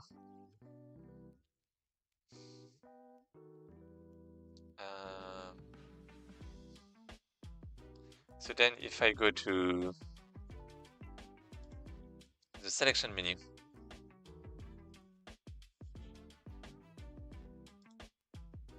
start quest. Oh, null. Where? In layout path? Oh no. I mean, yeah, I haven't set that. Paints dungeon blueprint. I mean, yeah, it's not even... Wait, yeah, I mean, of course, yeah, okay. Okay, yeah, I get it. I get it. And yeah, this shouldn't be here, but I guess for now it is. Maybe I'm just going to put that in the parent.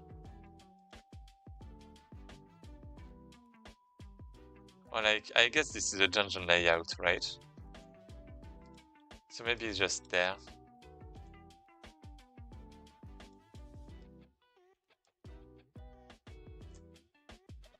Load from JSON, well, from load from file, we could say. Then we have a load from dictionary.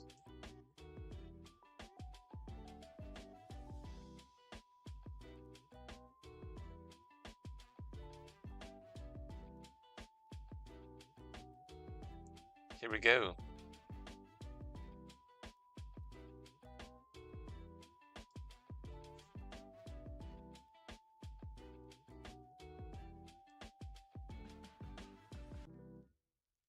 Load from file, and here we go. Yeah, this is like a lot shorter now. This is like a lot shorter, which is great, I suppose.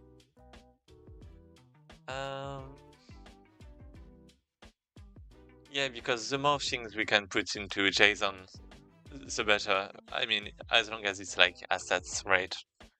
So this is great, this is fine.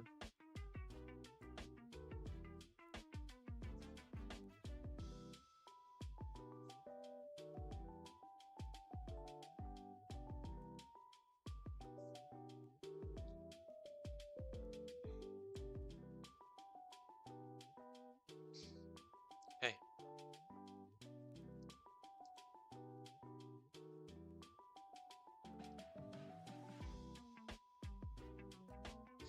I mean, I guess instead of a layout, it could actually be the blueprint that I'm loading.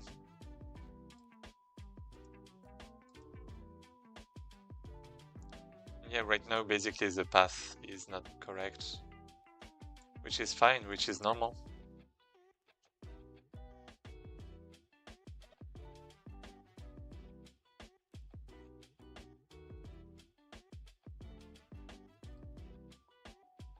Let's put this, for example.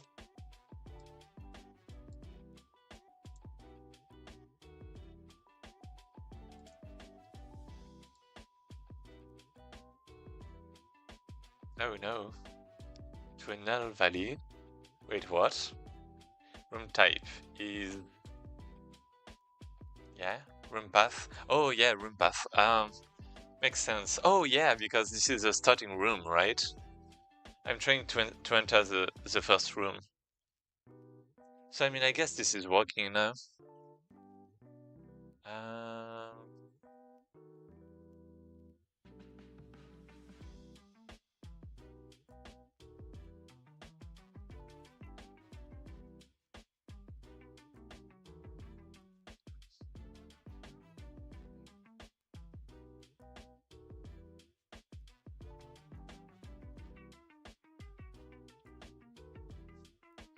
Yeah, I guess I kind of want to stop for tonight because what I wanted to do is basically, you know, we have the graph and all of that, right? But I don't want the game to just not be working right. So, I mean, I guess if I just change the path, if I set the path, that should be right. I guess I'm starting with the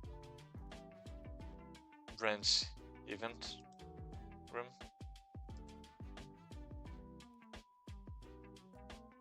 Okay.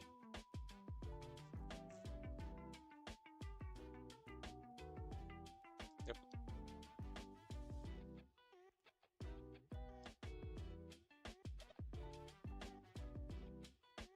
Yeah, I mean, I guess I can actually... I mean, yeah, basically the graph is not going to be used. Okay, it's used at the beginning, but that's it. Scene path. Let's put this, and this is basically, well,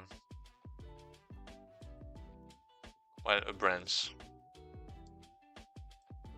But the rest is not going to be actually used, which is kind of bad. But yeah, I guess we can save it for now. Let's load it. A branch. Why is it like this? What if I do that? Oh no, don't tell me it's taking the zoom into account. Oh no. Wait, that's kind of crazy.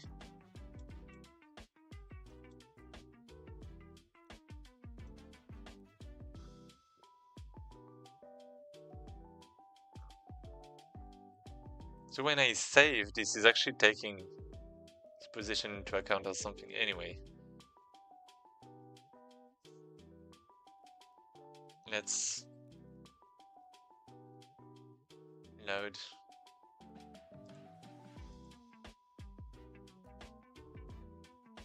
And this is not working on a null value. Get trees now. Get trees now. Oh no. Enter room. Enter dungeon.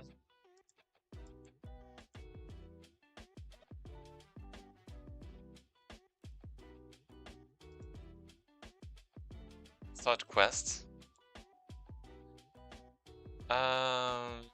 Yeah, I mean, it's supposed to be fine.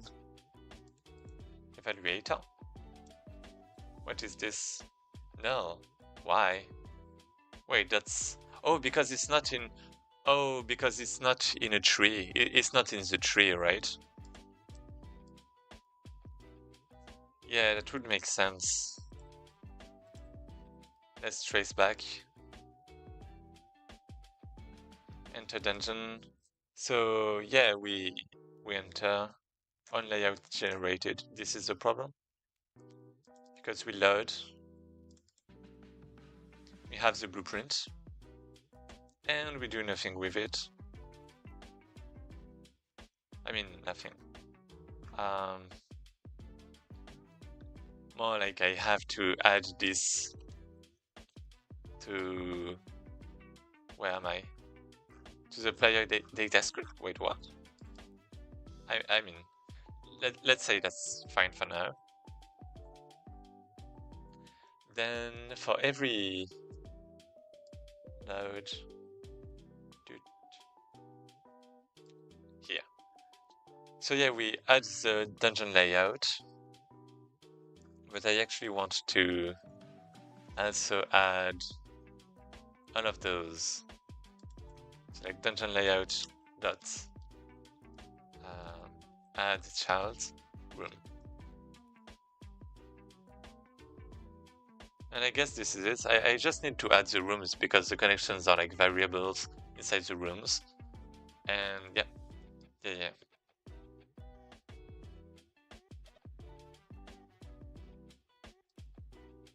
Nope. Nope. Apparently nope. Room. Self. Do I have a parent? Orphan. Oh no. It doesn't have any parent. Wait, that's crazy. What a name.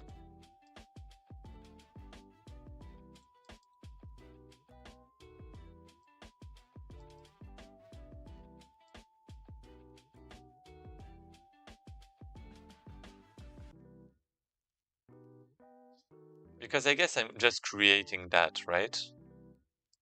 Because I guess the blueprint... Wait, what?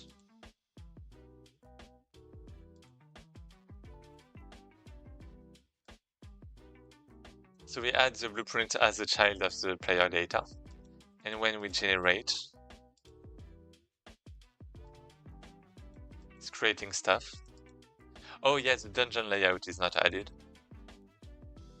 I mean... Huh. Huh. Wait, why is it crashing? Enter dungeon.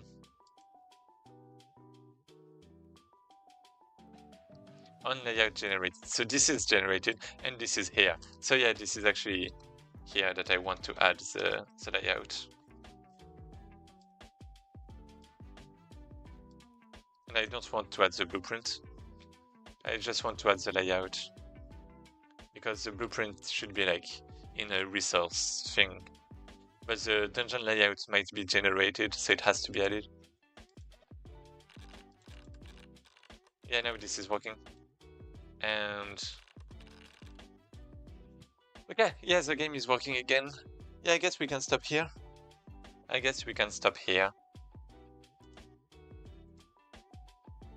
So let's push that.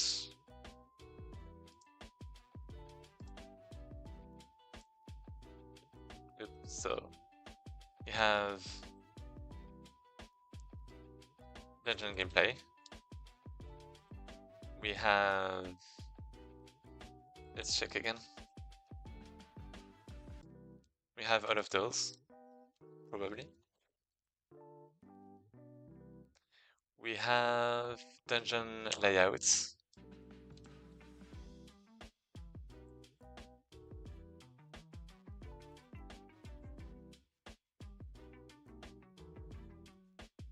Oh. Yeah, I mean, this is fine. Get the full ID. That makes sense. Project Godot, what did I change? Oh yeah, this. Tests. Yeah, the player data script. I did change it. And yeah, this was test 2. That's fine. So I guess I can push. And I'm going to push it associated with the task create dungeon concept. No, dungeon layout generation. Yeah, 1, 2, 3. Graph added to create dungeon layout manually. And this is it. This is it. This is it, and this should be good for tonight. So on that note, thank you all for watching, and I'll be going. Should I raid someone? Maybe not.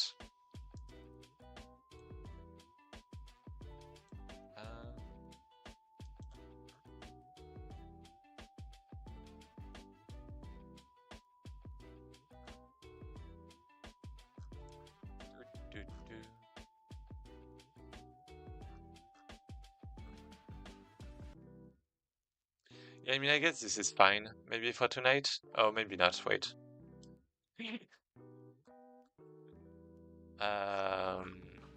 Someone that does some Godot, maybe.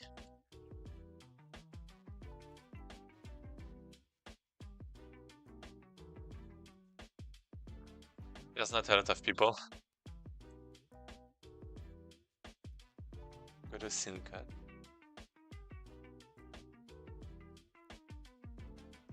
Another title? Puira de guerre. Wait, is that French? Oh, there's French. There's some French. Wait, who's that?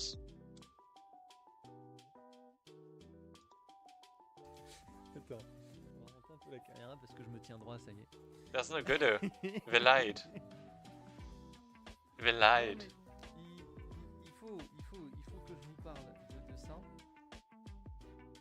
Ok. Okay, another title. Let's check this one. But that's we basically gonna have to. This RPCs. He's doing some. Oh, in C#, he's doing some networking code. Oh, multiplayer RPG.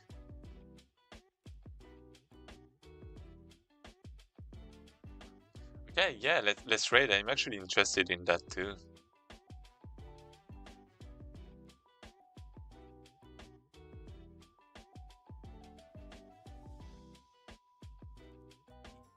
Unique object.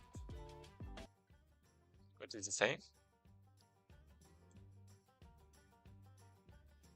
Name of. I mean, yeah, it's C#.